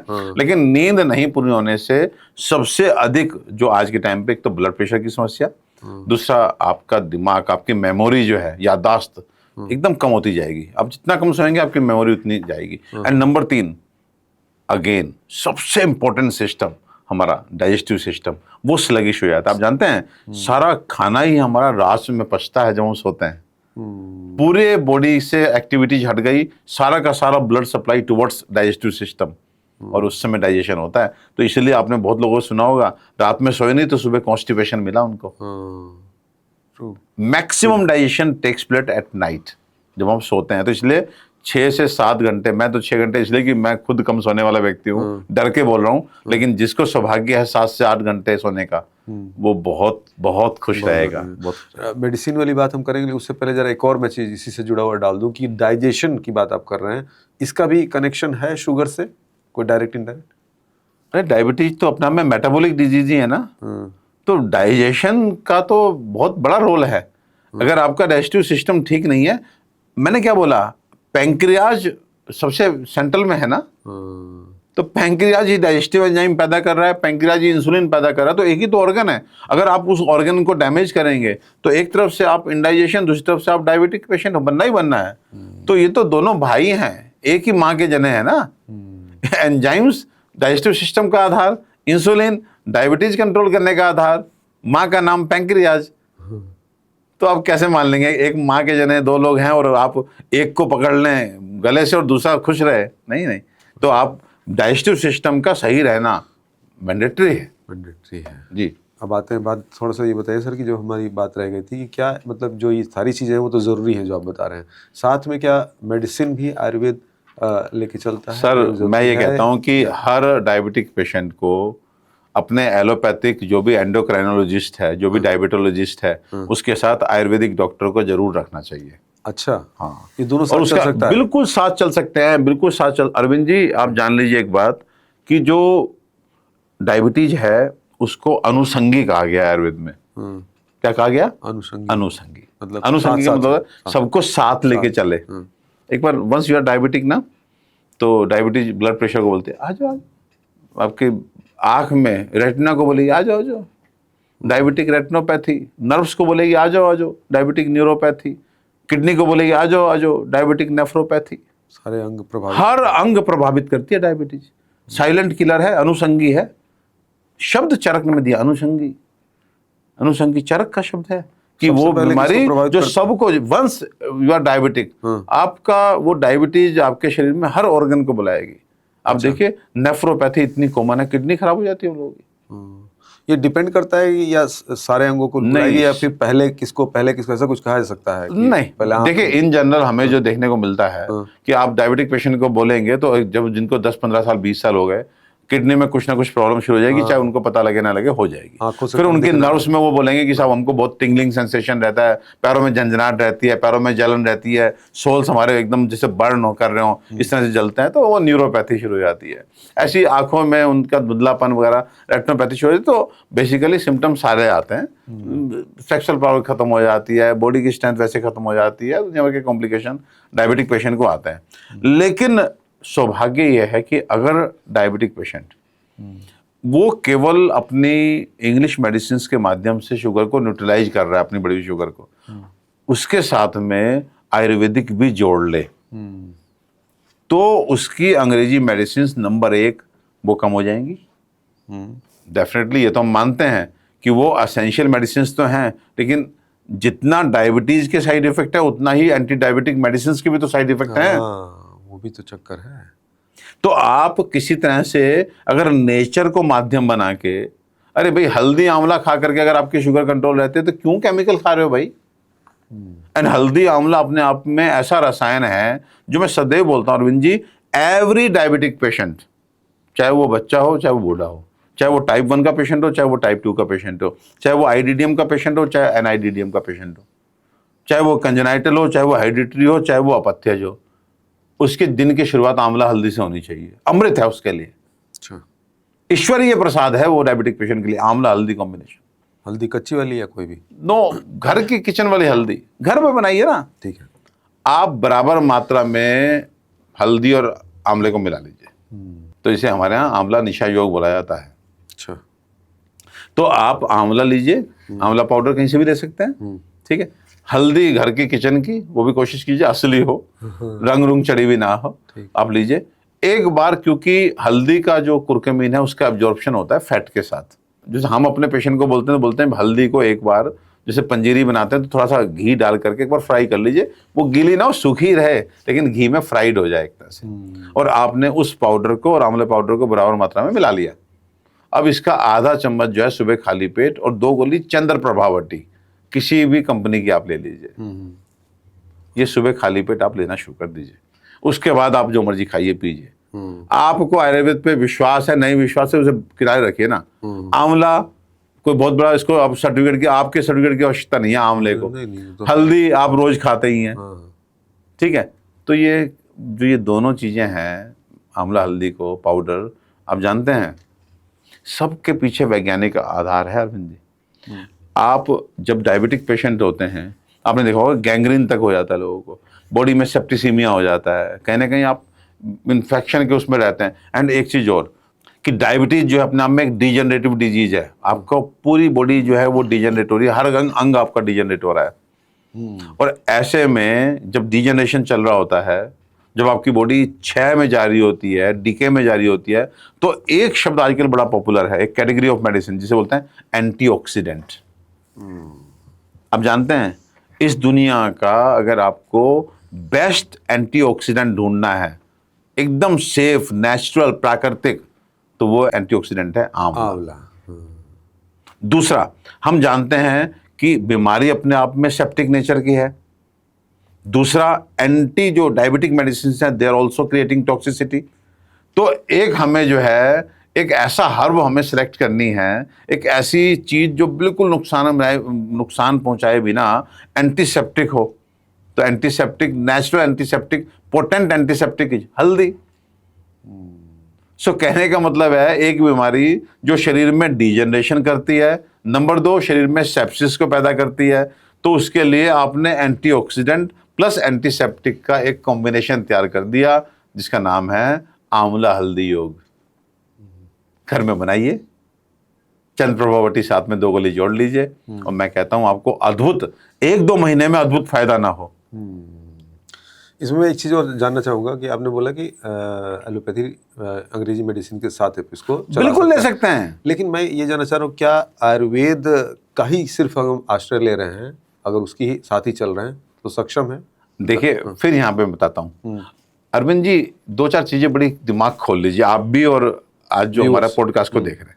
आप जब किसी बीमारी से ग्रसित हैं, या when you are talking for medical science, आप रिजिड नहीं हो सकते। ठीक, बिल्कुल। आप फिक्स नहीं हो सकते कि मैं तो एलोपैथिक नहीं लूंगा, मैं तो आयुर्वेद पे भरोसा नहीं करता। अब अगर ये करेंगे तो नुकसान में रहेंगे। अच्छा। आपको अपने लिए सारे ऑप्शंस को एक्सप्लोर करना चाहिए। आप ये बताइए कि क्या एलोपैथिक डॉक्टर जो है वो एक मेडिसिन दे करके वो आपको ये गारंटी दे सकता है कि आपको दूसरी नहीं जोड़नी पड़ेगी?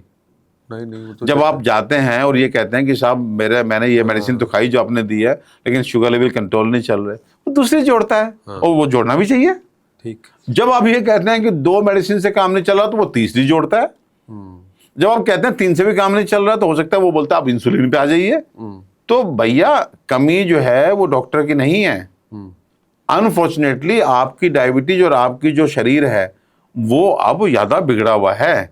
चीजें जो है वो, चाहे वो आपका मानसिक तनाव चीजों को बिगाड़ रहा है, चाहे आपका खान पान चीजों को बिगाड़ रहा है, चाहे और कोई फैक्टर है जो आप नहीं पकड़ पा रहे हैं, लेकिन आपकी तबीयत खराब है। तो ऐसे ही मैं फिर कह रहा हूं, हमारी एक दवा है मधु संगे दमन, आयुर्वेद की दवा है। ठीक है।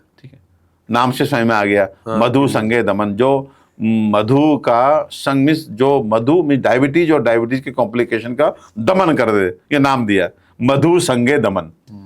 ठीक है, कैप्सूल की फॉर्म में आती है। और इसके साथ एक, मैंने कहा ना, हमें डाइजेस्टिव सिस्टम को लेके चलना है, तो यकृत सार एक टैबलेट आती है। अच्छा। जो व्यक्ति मधु संगे दमन के 2 यूनिट और साथ में यकृत सार के 2 टैबलेट ये दिन में 2 बार ले लेगा, मुझे ऐसा लगता है कि जो 1 टैबलेट एलोपैथिक उसकी चल रही है, वो कम से कम जो है वो उससे वो बाहर आ सकता है। मैं फिर अरविंद जी की बात आपको कह रहा हूँ, मधु संगे दमन एंड यकृत सार आयुर्वेद की वो दवाएं हैं जो पूर्ण सेफ हैं। एंड मैं सालों से उनको एलोपैथिक बिना बंद कराए मैं पेशेंट को प्रेस्क्राइब कर रहा हूं कि आप बंद मत करो एलोपैथिक, ये खाओ।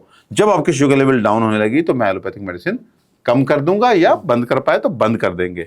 और सौभाग्य से काफी लोगों की बंद हो जाती है। अच्छा। और काफी लोग ऐसे हैं जिनकी बंद नहीं होती, लेकिन वो ये कहते हैं कि डॉक्टर साहब पहले हमारी कंट्रोल में नहीं रहती थी, हमारी फास्टिंग लेवल ही 200 तक रहते थे, आपकी दवाई जब से जोड़ी हम 100 पे हैं, हम 90 पे हैं, हम 110 पे हैं। अच्छी बात है। ऐसा भी हो सकता है कि दवा चाहे एलोपैथ हो या आयुर्वेद हो, अगर पूरी तरह से पालन किया जाए, जितना कोर्स से किया जाए, फिर लाइफस्टाइल सही कर ली जाए, सब कुछ है, तो दवाओं से आप मुक्त भी हो सकते हैं, नॉर्मल लाइफ जी सकते हैं। अरे भाई, मैंने तो पहले बोला कि जब आप रोज सुबह व्यायाम करेंगे, जब आप खाना पीना अपना नियंत्रित खाएंगे, जब आप दही का सेवन नहीं करेंगे, जब आप पानी को सीमित मात्रा में पिएंगे, जब आप दूध को सीमित मात्रा में पिएंगे, जब आप नया अनाज नहीं खाएंगे, जब आप गुड़ और गुड़ से बनी चीज़ें नहीं खाएंगे, जब आप कफ को बढ़ाने वाली कोई चीज़ नहीं खाएंगे, तो 90% चांसेस आपको ना आयुर्वेदिक और ना एलोपैथिक कोई दवा की आवश्यकता ही नहीं पड़ेगी। वाह।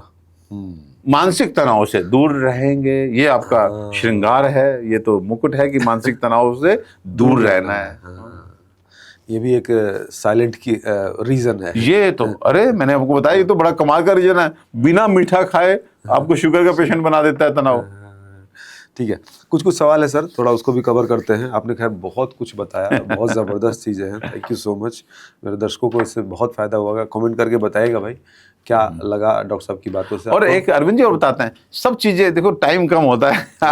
अब तो मैं थोड़ा सा मूड में आया हूँ, तो आपने मुझे विराम की तरफ ले जाना शुरू कर दिया। मैं कह रहा हूँ, मैंने पिछली बार बोला था कि डायबिटीज के लोग जो हैं वो पानी कम पिए या पानी सीमित मात्रा में पिए। तो अब मैं सुश्रुत के उस सूत्र को जो है, जिसमें वो साफ साफ लिखते हैं, व्रणे च मधुमेह च पानीयम मंदम आचरित। अब सोचिए, हम मतलब जल वर्ग पढ़ रहे हैं, वहां पे लिखा जा रहा है कि व्रणे च मधुमेह च पानीयम मंदम आचरित। अरे मैं कोई किसी मतलब ना मेरे जल से कोई दुश्मनी है कि जल तो अमृत है, इसी से जीवन है मेरा भी आपका भी, बिल्कुल, ठीक है। हाँ। मैं तो केवल फैक्ट्स लोगों को बताना चाहता हूं कि उन भ्रम से बाहर आइए। उन जो मूर्ख जो लोग कह रहे हैं कि इतने लीटर पानी पियो डायबिटीज ठीक हो जाएगा, तो बोलिए होता है, कि हाँ। सुश्रुत वर्णे च मधुमेह च, इससे स्पष्ट है पानीयम मंदम आश्रित, मतलब हल्की मात्रा में पानी पिए। यहाँ तो चरक का एक सूत्र और मुझे याद आ रहा है कि पांडु उदर पीनस में गुल्म मंद अनल अतिसारेशु प्लीहि च तोयम ना हित कामम, ऐसे है ये पिबेद अल्पम। अब सोचिए, मैंने बीमारियों के नाम लिए, पांडु उदर पीनस में, में मीन्स प्रमेह, यही शुगर, डायबिटीज, मधुमेह, मूत्र विकार, हाँ। शुगर। पांडु उदर पीनस में, पीनस बोलते हैं जुकाम को, अच्छा, पांडु एनीमिया को बोलते हैं, उदर मीन्स पेट के रोग, गुल्म मंद अनल, जहां पर भी अग्नि मंद है, मंद अनल, सब कुछ वैज्ञानिक है भाई। आपकी अपनी अग्नि मंद है, पानी कम डालो भाई। अतिसारेशु प्लीच है, स्प्लीन के रोग, तिल्ली के रोग, तो यम ना हित कामम, जल हितकारी नहीं है, ऐसा ही है पिबेद अल्पम, सहन ना हो थोड़ी मात्रा में पी लीजिए। सो कहने का मतलब है कि आप आज इस पॉडकास्ट के बाद डायबिटिक पेशेंट अगर पानी की मात्रा ही हमारे पहले पॉडकास्ट को देख करके सही कर लें, आप देखना ना कमाल। मेरे पास ऐसे लोग आए हैं जिन्होंने बोला है कि डॉक्टर साहब हमारी शुगर कभी डाउन नहीं हुई थी, लेकिन हमें एक मिथ था कि हम पानी बहुत पीते थे, लेकिन पानी सही किया हमारी शुगर ठीक हो गई, हमारी एसिडिटी, हमारी डाइजेशन, हमारा कॉन्स्टिपेशन सालों से जो परेशान कर रहा था वो केवल पानी से सही हो गया।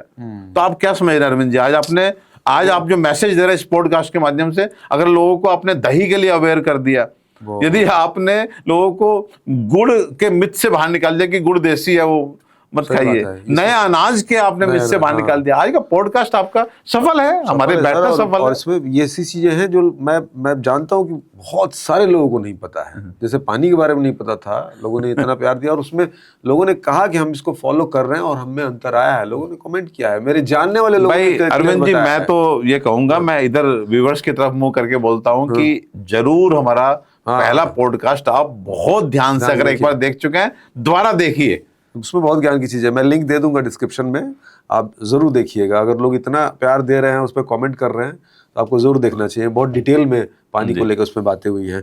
कुछ चीज़ें और भी समझना चाहूँगा सर, क्या मोटे लोगों को शुगर होने के लिए ज़्यादा वो प्रोन होते हैं, ज़्यादा उनके चांसेस हैं, ऐसा कुछ है? बिल्कुल है। अब आप ये बताइए कि मोटापा आया क्यों? क्योंकि आज से सुखम स्वप्न सुखम हुआ ना, कनेक्ट हुआ। हाँ, ठीक ठीक। फिजिकल वर्कआउट नहीं है, स्वप्न सुखम सिडेंटरी लाइफ स्टाइल है, अद्भुत है। अरविंद जी, एक सूत्र और याद आ रहा है कि दीवा स्वप्न अव्यायाम आलस्य प्रसक्तम शीत स्निग्ध मधुरम मेध्ये द्रव अनपान से विनम पुरुषम जानियात प्रमेही भविष्यते इति। यानी कि सुश्रुत निदान स्थान में लिखते हैं दीवा स्वप्न, यानी कि जो आदमी जो है दिन में सो रहा है, मतलब अधिक सो रहा है, फिर अव्यायामम, व्यायाम नहीं कर रहा है, आलस्य प्रसक्तम, जिसकी प्रवृत्ति में आलस्य है, शीत खाता है, ठंडा अधिक खाता है, स्निग्ध मीन्स चिकना फ्राइड अधिक खाता है, मधुरम मीन्स मीठा अधिक खाता है, और मेध्य, मेध्य मीन्स जो मैदा को बढ़ाए, चर्बी को बढ़ाने वाली चीजें खाता है, और द्रव अन्नपान से विनम पुरुषम, अधिक मात्रा में द्रव पदार्थों का सेवन करता है, जानियात प्रमेही भविष्यति इति, वो भविष्य में प्रमेही यानी डायबिटिक हो जाएगा, ये जान लीजिए। ये कौन बोल रहा है? सुश्रुत बोल रहा है, निदान स्थान के 6ठे अध्याय में बोल रहे हैं। अब क्या और इंडिकेशन दें कि आप दिवा स्वप्न कर रहे हैं, आप अव्यायाम वाली स्थिति में है, व्यायाम नहीं करते हैं, आलस्य प्रसक्तम है, आप शीत खा रहे हैं। आज के टाइम पे देखिए ठंडा कितना खा रहे हैं लोग, स्निग्ध कितना खा रहे हैं लोग, स्निग्ध वही चिकनी चीज लेते हैं, जंक फूड और साथ में कोल्ड ड्रिंक, शीत स्निग्ध मधुरम मैदा, और मेद्यम मेद को बढ़ाने वाली, फैट को बढ़ाने वाली सारी चीजें, दही, और दही भी कैसी ठंडी और कैसी मीठी, कोल्ड ड्रिंक और ये आइसक्रीम। तो अब मतलब उन्होंने और कितना कहें भाई, तुमको बार बार आचार्य चरक बोल रहे हैं, आचार्य सुश्रुत बोल रहे हैं, तो क्लियर कट है सर। अब अगर उसके बाद भी हम अनजाने बन करके वो गलतियां करते हैं, तो परिणाम के रूप में हमें पनिशमेंट क्या मिलेगा? पनिशमेंट तो डायबिटीज मिलेगी। फिर अनुषंगी है, वो डायबिटीज क्या कहेगी, मुझे लाए हो तो अब मैं सबको लाऊंगी, अनुषंगी है। कितना समृद्ध है हमारा शास्त्र और बहुत गजब तरीके से आपने पढ़ा हुआ है, सब आपको कंठस्थ है। मुझे नहीं पता कि सारे आयुर्वेदिक डॉक्टर ऐसे होते हैं, नहीं, हमने तो नहीं देखा है कभी ऐसा। इतना बढ़िया से आप एक्सप्लेन करते हैं, अद्भुत है। और मतलब मुझे गौरव होता है उस अपने इतिहास पे भी, शास्त्रों पे भी, और आप भी हमारे साथ हैं। मुझे भी गौरव है आप पे कि आप मुझे बुलाते हैं। शुक्रिया। और हमारे दर्शकों का भी सौभाग्य है, इतनी बेहतरीन चीजें उनसे पता चला, आपसे, आपके जरिए उन तक पहुंच रही है। सर, अच्छा, बेली फैट को लेकर भी बोलते हैं कि बेली फैट का उसका कनेक्शन है डायबिटीज से, ऐसा कुछ तो नहीं है? देखिए, जब कभी भी आप मोटे होते जाएंगे, ठीक है, इन जनरल आपको भूख अधिक लगेगी। आप शारीरिक परिश्रम नहीं कर रहे, लेकिन आपने जो कोशिकाएं पैदा कर ली हैं, जो टिश्यू पैदा कर लिया है, वो लिविंग है भाई। वो आपसे, तो इसलिए मोटे आदमी के साथ क्या दिक्कत हो जाती है, मोटे आदमी के साथ दिक्कत ये होती है कि उसको भूख बहुत लगती है। उधर से शारीरिक परिश्रम कम हो रहा है, फिजिकल एक्टिविटी कम होती जाती है बिकॉज ऑफ फैट, और भूख बढ़ती जाती है, तो वो खाता अधिक है, तो उसके बॉडी में भी डेफिनेटली सीडेंटरी लाइफस्टाइल के कारण ग्लूकोज का लेवल बढ़ता जाता है, वो प्रोन होता है फॉर हैविंग डायबिटीज। डेफिनेटली वो कोई भी व्यक्ति जिसका शरीर उस शेप में जा रहा है जहां पर शारीरिक परिश्रम कम है, तो इसलिए जो पतला आदमी होता है वो हिलता रहता है, दौड़ता रहता है, मोटा आदमी एक जगह बैठ जाता है। जब कभी भी आप सीडेंटरी होते जाएंगे, तब आप शुगर की तरफ आगे बढ़ते जाएंगे।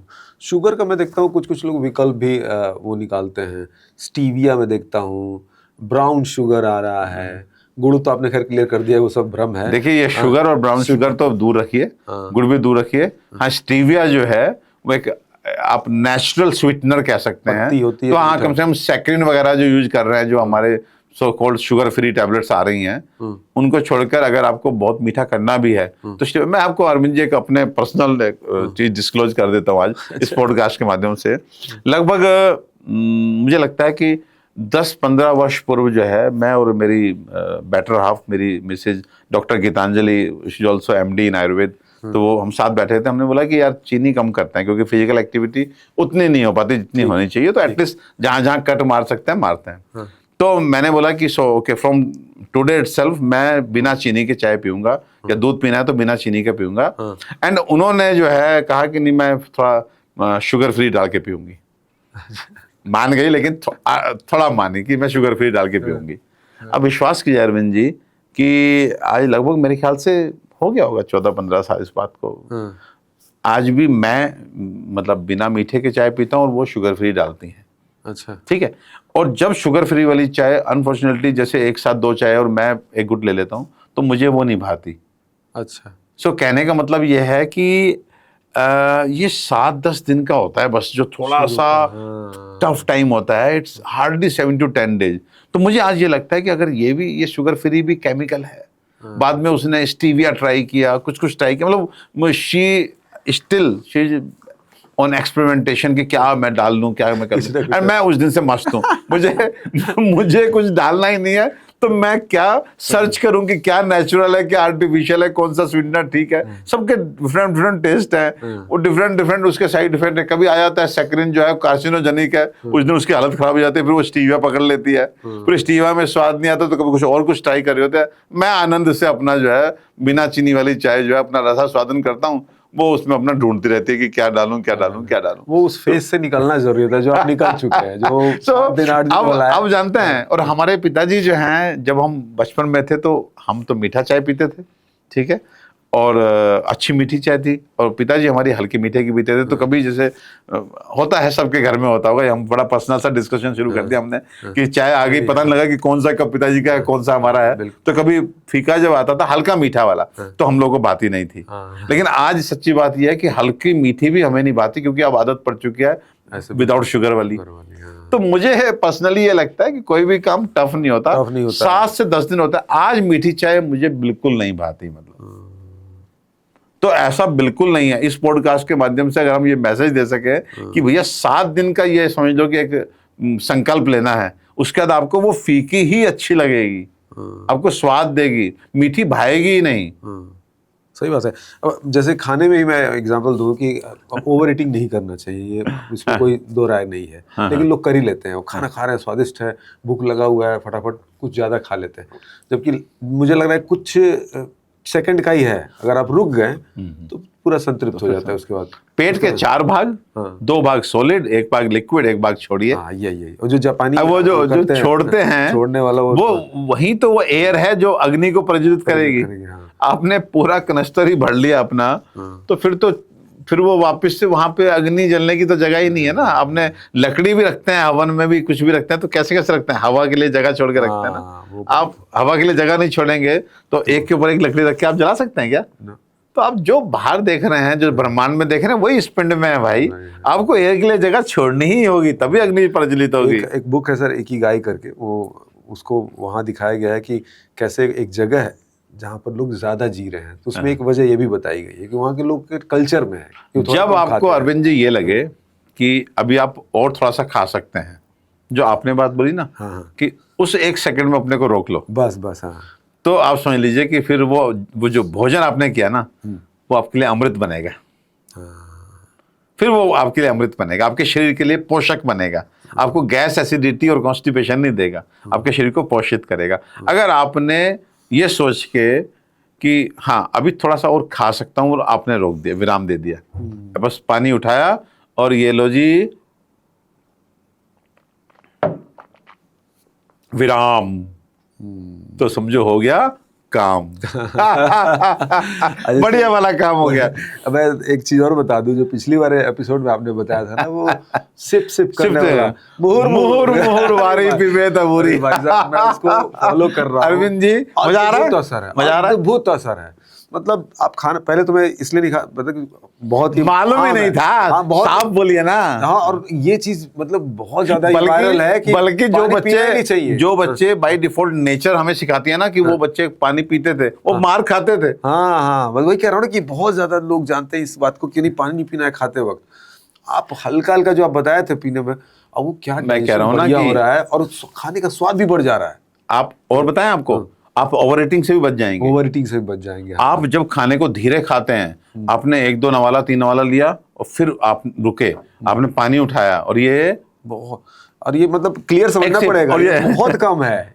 ये एक सिप लिया, नहीं कि थोड़ा ज्यादा चला नहीं, ये एक सिप लिया, रख दिया, फिर आपने 2-3, अरे आपको 10 मिनट लगेगा कि आपने खाना खाया है भाई, और साथ में पानी भी गया, तो आपका जो 2 भाग सॉलिड 1 भाग लिक्विड, मैंने बताया ना 600 पूरा है ही सारा ये हिसाब किताब 600 ग्राम का। उस 600 ग्राम में 300 ग्राम आप अपना सॉलिड खा लीजिए, 150 ग्राम जितना पानी पी लीजिए सिप सिप करके, और उसका 150 ग्राम छोड़ दीजिए, तो आप देखिए अमृत जैसा होगा। और सब सुत रहे हैं भाई। वो बोलता है, जो लोग ये बोलते हैं, अरविंद जी पुनः मैं बोल रहा हूं कि खाने के साथ पानी मत पियो, दिखाओ ना कहाँ लिखा है। केवल आपने बोल दिया हम मान जाएं क्या? अब समय बदल चुका है, अब प्रमाणों से बात होगी। आप वेदों का नाम लेके, आयुर्वेद का नाम लेके बता रहे हैं, आप पापी हैं, आप दोषी हैं वेदों के, आप अपराध कर रहे हैं, उनका नाम लेके आप गलत इंफॉर्मेशन फैला रहे हैं। मेरा तो भागवत लिखता है, भक्तस्य आदौ जलम पीतम अग्नि साधम कर संगताम अंत्य करोति स्तुतम ऊर्ध्वम च अमाश्यात् कफम और मध्य अंगतम साम्यम धातु नाम जरणम सुखम। भोजन के मध्य में जल पियो, और मध्य में भी कैसे, भाव प्रकाश बड़ा क्लियर बोल गए, अति अम्बु पानाच अविपच्यते अन्नम, अगर अधिक पानी पिया तो खाना नहीं पचेगा। वो जो आपने भी बोला ना, अधिक बड़ा घुट मत भरना, अति अम्बु पानाच, पाक क्रिया नहीं रुकनी चाहिए, पाक क्रिया हाँ गड़बड़ हो जाएगी। और निरंबु पानाच, सैव दोष है, बिल्कुल नहीं पिया तो भी दोष है। तो तस्मान नरो वन्नी वर्धना है कि आदमी क्या करे, उसकी अग्नि भी प्रज्वलित रहे और जल की भी पूर्ति हो। तो बोलिए मेरे साथ ना, मुहुर मुहुर वारी पिबेत अभूरी। और उसमें मुहुर मीन्स बार बार, वारी मीन्स पानी, पिबेत मीन्स पिए, अभूरी मीन्स थोड़ा थोड़ा। और आप देखिएगा वो जरूर पॉडकास्ट में 3 बार डॉक्टर साहब ने ये भी बताया कि कब प्यास न लगे तो तब भी पानी पीना चाहिए। चाहिए। हम पानी के दुश्मन नहीं है ना, हम पानी पीने को मना भी नहीं करते, हम सही पानी पीने की वकालत करते हैं। बहुत बढ़िया सर। शुगर पे हम बात कर रहे थे ना, इसमें एक चीज़ और मैं समझना चाहूँगा। फ्रूट्स को लेके बोला जाता है कि शुगर वाले पेशेंट जो लोग हैं वो फ्रूट्स ले सकते हैं, या देखिए शहद, 2 चीज़ बताइए जरा। हाँ देखिए, पहले फ्रूट्स की बात करता हूँ, फिर बाद में शहद की बात करूँगा। ठीक है। आप जानते हैं कि भैया फ्रूट भी आप नहीं खा सकते। जो हाइपरग्लाइसेमिक इंडेक्स वाले फ्रूट हैं उन्हें छोड़ना पड़ेगा। बहुत सारे ऐसे लोग आपको मिलेंगे जो बोलेंगे आप फ्रूट खाइए कोई शुगर नहीं बढ़ेगी। नहीं, वो एक तरह से आपको थोड़ा सा भ्रमित कर रहे हैं। आप रोटी चावल, पनीर, इन सब से दूर होकर के फ्रूट से अपना पेट भर रहे हैं, तो comparatively you are in a better condition. गेहूं, चावल जिनके हाइपर ग्लाइसेमिक इंडेक्स बहुत हाई है एंड फाइबर कंटेंट बहुत कम है, जो मैदे की रोटी हम खा रहे हैं उसमें फाइबर नहीं है, हाँ। तो बेसिकली वहां वो सब छोड़ के अगर आप पेट फ्रूट से भर रहे हैं तो आप कंपैरेटिवली फायदे में रहेंगे। लेकिन ये कहना कि मीठे फ्रूट आप चीकू खाइए, आप केला खाइए, आप आम खाइए, आपको शुगर नहीं बढ़ेगी, ऐसा नहीं है। अरविंद जी, बहुत होशावास में बोल रहा हूं, इस मिथ से बाहर निकलना है कि जो फ्रूट्स जो होते हैं मीठे, उनकी जो मिठास होती है, उनमें जो फ्रक्टोज है, वो आपको कोई नुकसान नहीं पहुंचाएगा, आपको बहुत नुकसान पहुंचाएगा। तो डायबिटिक पेशेंट्स को फ्रूट्स संभल करके लेना है, या बहुत कम मात्रा में लेना है, सिलेक्टिव फ्रूट्स लेना है। नंबर 2, एक चीज और बता दीजिए यहीं पे, क्या मतलब जो डायबिटिक पेशेंट है उनको अनाज से बचना चाहिए, गेहूं और चावल? देखिए, डेफिनेटली गेहूं और चावल दोनों हाइपर ग्लाइसेमिक इंडेक्स वाले अनाज हैं। अगर आप जो है मिलेट्स की ओर जाते हैं, जिसमें हमारा जो है ज्वार, रागी, बाजरा, मक्का, तो मक्का भी हाइपर ग्लाइसेमिक में आता है, तो बहुत कोशिश करें जौ पे रहें, जो उनके लिए बहुत अमृत के जैसा है। जो फिर बाजरा, रागी, ये जो है, हाँ बिल्कुल इस पे रहें। आप चने का आटा इस्तेमाल कीजिए, चने का आटा इस्तेमाल कीजिए। अमरंथ करके भी आ रहा है जो, लेकिन मैं यहाँ पे एक चीज, रामदाने का शायद वो आटा होता है। हाँ ठीक है, लेकिन मैं आपको एक चीज बताना चाहता हूँ, मिक्सिंग से बचिए। मेरा अपना पर्सनली, फिर मैं कह रहा हूँ कि मैं कंक्लूड नहीं कर रहा हूँ, लेकिन लोगों से कहना चाहता हूँ कि आप जो आज ये कल्चर है कि हम मिक्स करके खाते हैं, इतना गेहूं ले लिया, इतना चना ले लिया, इतना बाजरा, इतना रागी, मत कीजिए। वो आटे में भी लोग करा लेते हैं वो नहीं, वो उसका रीजन है कुछ, मैं आपको नेक्स्ट पॉडकास्ट में डिटेल में बात करूंगा क्यों मैं ऐसा बोल रहा हूँ। लेकिन कोशिश ये कीजिए कि जब आप जौ की रोटी खा रहे हैं तो जौ की खाइए, जब बाजरा खा रहे हैं तो बाजरा खाइए, जब रागी खा रहे हैं तो रागी खाइए, जब चने की खा रहे हैं तो चने की खाइए, आप मिक्स मत कीजिए। है मेरे पास केस स्टडी, में आपको बाद में। पुराने लोग सर तो ये फॉलो करते थे सब चीजें, हाँ, कि थाली में कई तरह के रोटी खा रहे हैं, मतलब हाँ, एक ही अनाज खा रहे हैं, एक अनाज खा रहे हैं, एक टाइम पे एक अनाज खाएंगे तो बेहतर रहेगा, आपका डाइजेस्टिव सिस्टम को बहुत सहूलियत रहती है। नहीं तो थोड़ा अलग तरह के अनाज खाने से दिक्कत आ सकती है। लोगों को तो ये भी पता था कि इसके साथ क्या नहीं खाना चाहिए। देखिए, हमारा जो सिस्टम है ना अरविंद जी, हमारा जो वैदिक आयु है ना हम लोगों की, वो 400 वर्ष है। मतलब हमारे जो ऑर्गेन्स हैं वो हमारा 400 वर्ष तक साथ दे सकते हैं, लेकिन कहीं ना कहीं violation of diet and lifestyle से हमें 60 साल जीना मुश्किल हो रहा है। इस 400 साल की मशीनरी को हम 60 साल में खपा दे रहे हैं, तो वायलेशंस हो रहे हैं, तो हमें थोड़ा सा सजग होना पड़ेगा। 5 चीजें एक अरविंद जी और बताना चाहूंगा, बहुत इंपॉर्टेंट पॉइंट, प्लीज। बातों बातों में ध्यान आए कि मुझे बता देना चाहिए डायबिटिक पेशेंट के लिए। डायबिटिक पेशेंट 5 चीजों से दूरी बनाए। नंबर 1 पे डेफिनेटली गेहूं, ठीक। नंबर 2 पे चावल, नंबर 3 पे चीनी, ठीक। नंबर 4 पे दही, और नंबर 5 पे आलू। ये 5 चीजें मैं अपने हर पेशेंट को जो डायबिटिक है उन्हें बोलता हूं, या डायबिटिक एंड ओबेसिटी पेशेंट दोनों। अगर आपको मोटापा है, अगेन मोटापा और डायबिटीज का संबंध हम जान रहे हैं, तो आप इन 5 चीजों से दूरी बना लीजिए। आप एक चलिया रखिए, 40 दिन का कुछ संकल्प होता है ना, चलिया बोलते हैं उसको। अब चलिए कि भाई ये मैं 40 दिन तक मैं गेहूं, चावल, चीनी, दही और आलू नहीं खाऊंगा। ठीक है, अगर हो सके इस चलिए का साथ में जो है बना लीजिए कि जो आपके घर से सबसे दूर हो मंदिर, ठीक है, वहां मत्था टेकने जाऊंगा पैदल।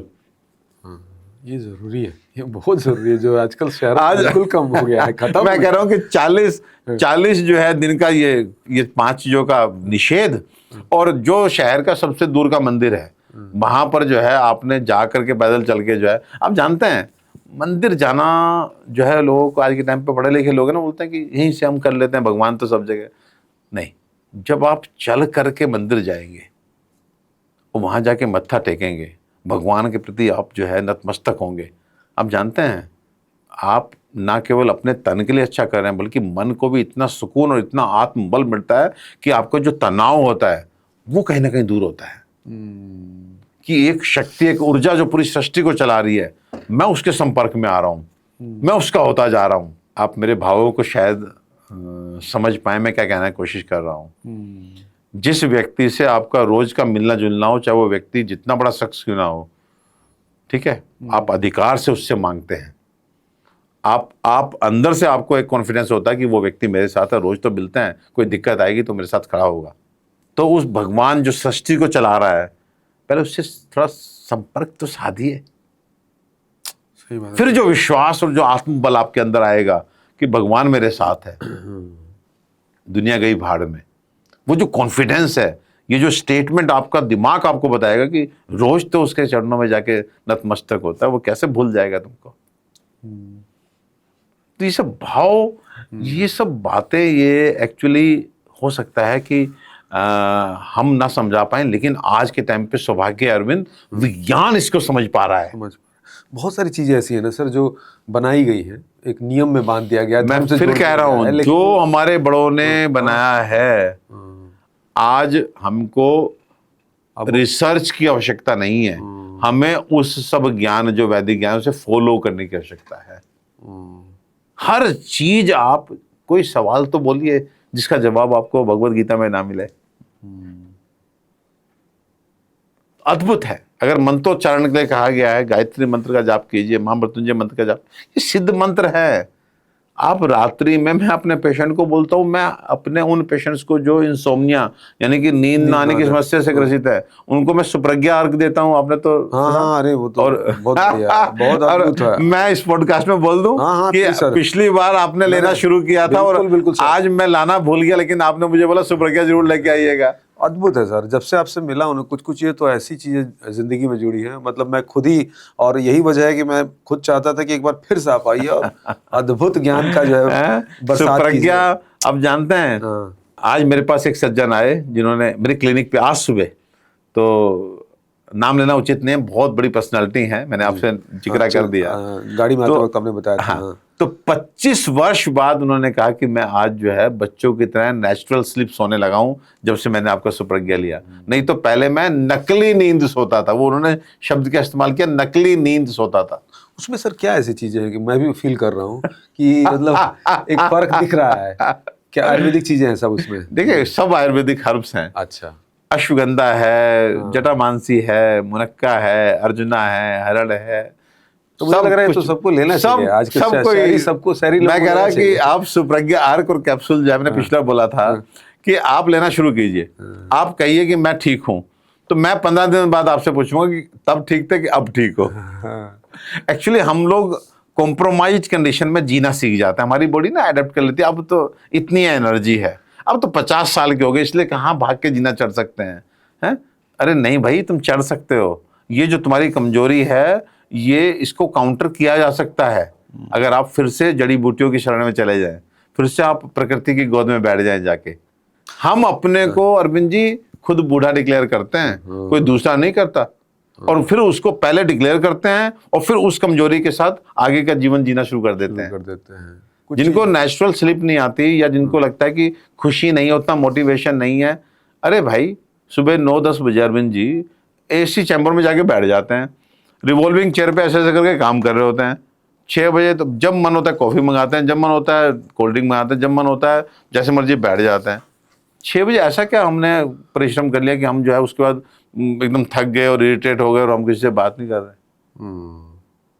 तो ये सब एक्चुअली मेंटल फैटिक है। ये आज हम शारीरिक रूप से नहीं थक रहे, हम दिमागी रूप से थक रहे हैं, लेकिन हमने दिमाग को ताकत देने वाली कोई चीज दी नहीं। जो नर्वाइन टॉनिक है, जो सीधे जाके आपके ब्रेन को पोषित करते हैं। तो मैंने नाम क्या दिया सुप्रज्ञा को? दिमाग का ईंधन।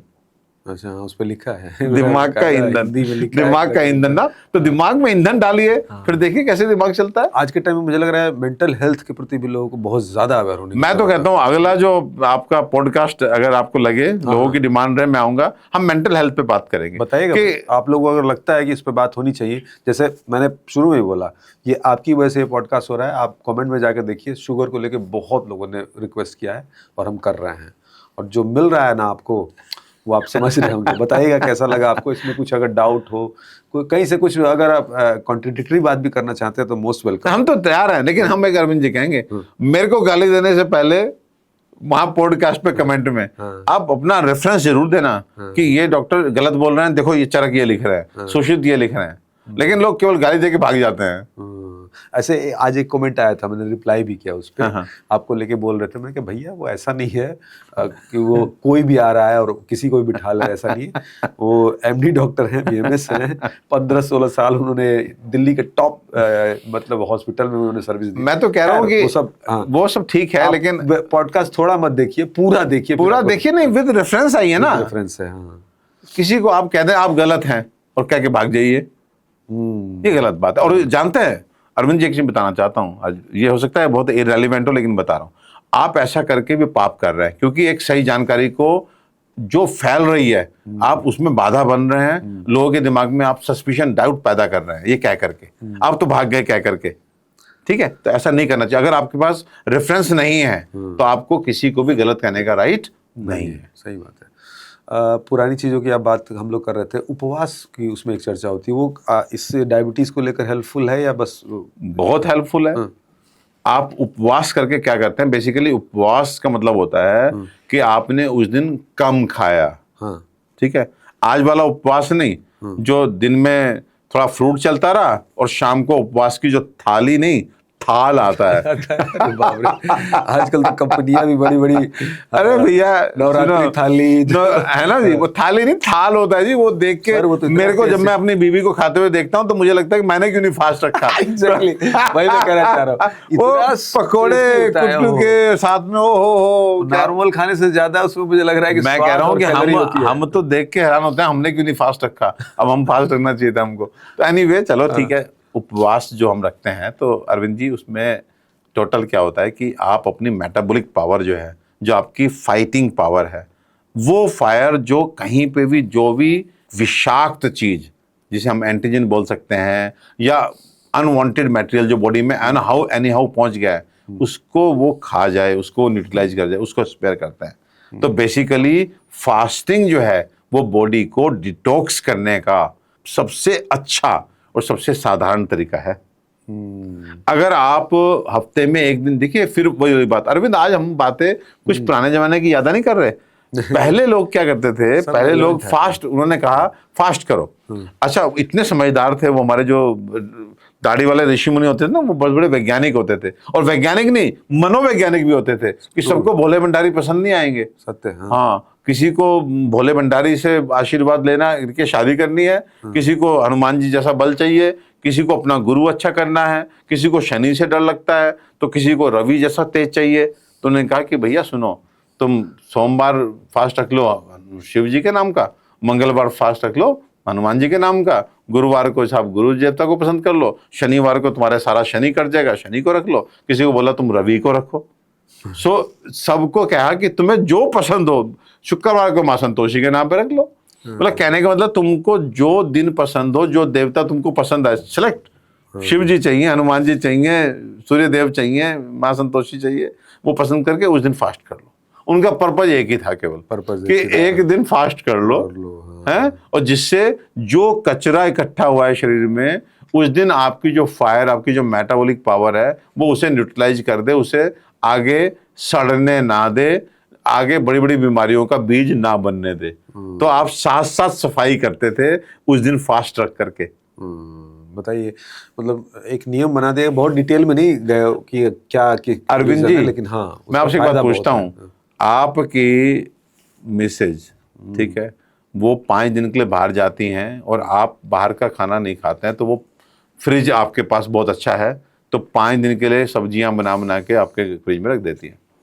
ठीक है जी, आपका मन हो तो इस पॉडकास्ट में डाल दीजिएगा, मन ना हो तो काट दीजिएगा, लेकिन मैं आपको समझाने के लिए बहुत व्यवहारिक एक एग्जांपल कुछ नहीं कटेगा सर, वैसे जाएगा बिल्कुल सब कुछ, इसमें काटने लायक कुछ है ही नहीं। तो अब सुनिए, आप जब अपने मतलब मैडम के जब नहीं है घर पे और फ्रिज खोलेंगे तो सबसे पहले जो सबसे गरिष्ठ आपको पनीर की सब्जी नजर आएगी, पहले दिन उसी को खाएंगे आप। ठीक, दूसरे दिन फिर कोई चीज खाएंगे, लौकी का नंबर 5वां आएगा जिस दिन उन्होंने आना है। और अगर अनफॉर्चुनेटली उनका मैसेज ये आ गया कि मैं एक दिन और रुक के आऊंगी, तो फ्रिज में पड़ी वो चीज जिसे इग्नोर मारा गया था, जो खराब थी लेकिन कहीं पीछे नजर नहीं आ रही थी, आप अपने उस दिन की खाद्य सामग्री को ढूंढते ढूंढते वहां तक जाएंगे और फिर उस गंद को उठा करके, जो अरे ये पीछे सड़ा हुआ पड़ा है, इसमें फंगस लगा, फफूंदी लगी पड़ी है, ये क्यों पड़ी है, फिर उसे निकाल करके फेंकेंगे। लेकिन उस तक तब गए जब आगे खाद्य सामग्री नहीं मिली, तो ढूंढते ढूंढते वहां पहुंचे और उस गंद को निकाला। जो हो सकता है वो गंद सारे खाद्य सामग्री को धीरे धीरे अपनी स्मेल से खराब कर रहा हो और आपको अवेयरनेस ना हो। तो जब सामने की खाद्य पदार्थ हटते हैं तब आदमी डीप जाता है, फिर देखता है कि वहां कोई चीज जो पड़ी है, क्या वो अगर खाने की है तो उसे निपटाएं, और अगर खाने की नहीं है तो उसे फेंकें। ये आप ले जा रहे हैं उपवास पे।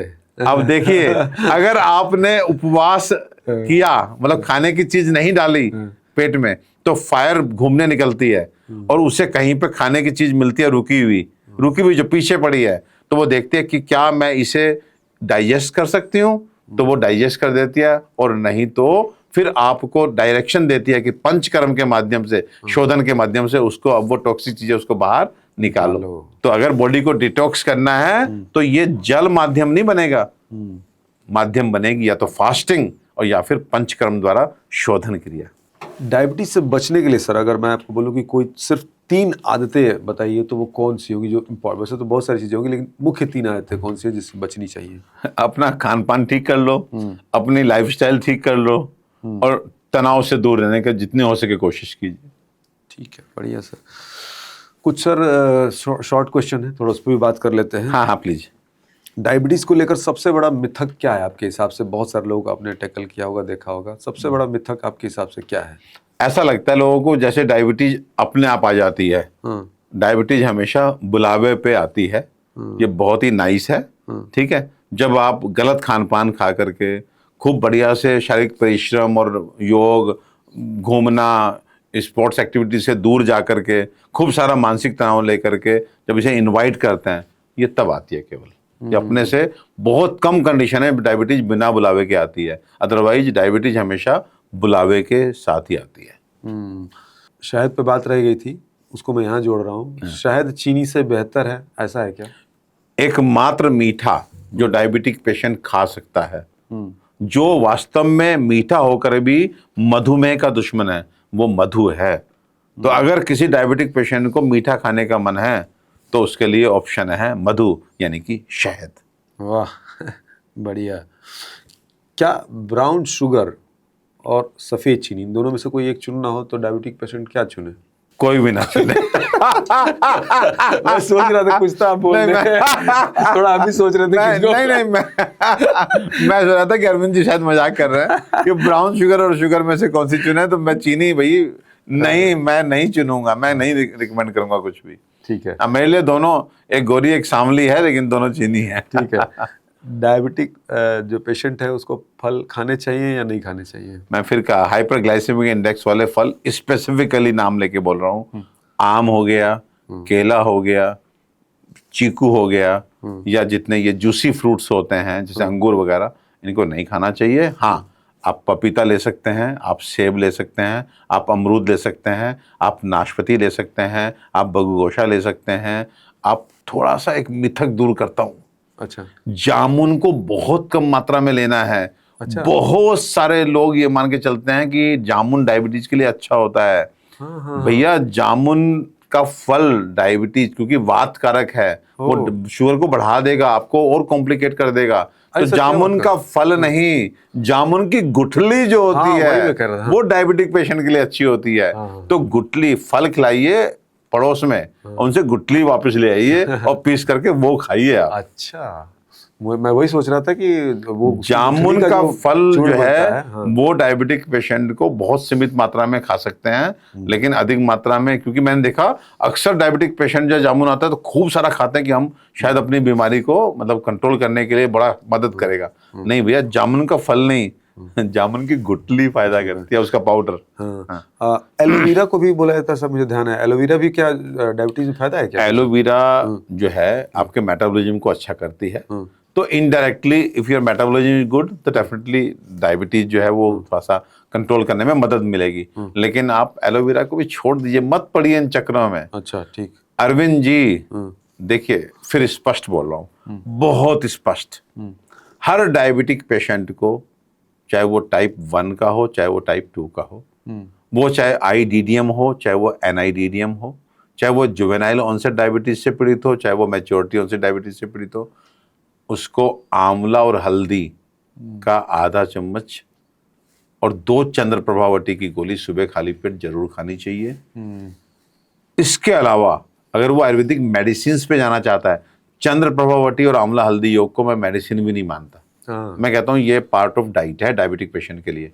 नंबर 2, अगर वो आयुर्वेदिक मेडिसिन जोड़ करके एलोपैथिक मेडिसिन से मुक्ति चाहता है, उसकी एक कोशिश करना चाहता है, तो मधु संगे दमन 2 कैप्सूल, यकृत सार 2 टैबलेट सुबह शाम जोड़ लीजिए अपनी एलोपैथिक मेडिसिन के साथ में, एंड अपना शुगर लेवल मॉनिटर करते रहिए।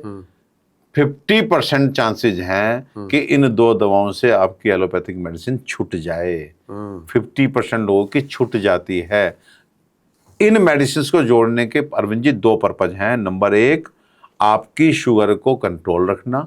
नंबर 2, आपको डायबिटीज की वजह से कॉम्प्लिकेशंस ना आ जाएं, उससे बचाना।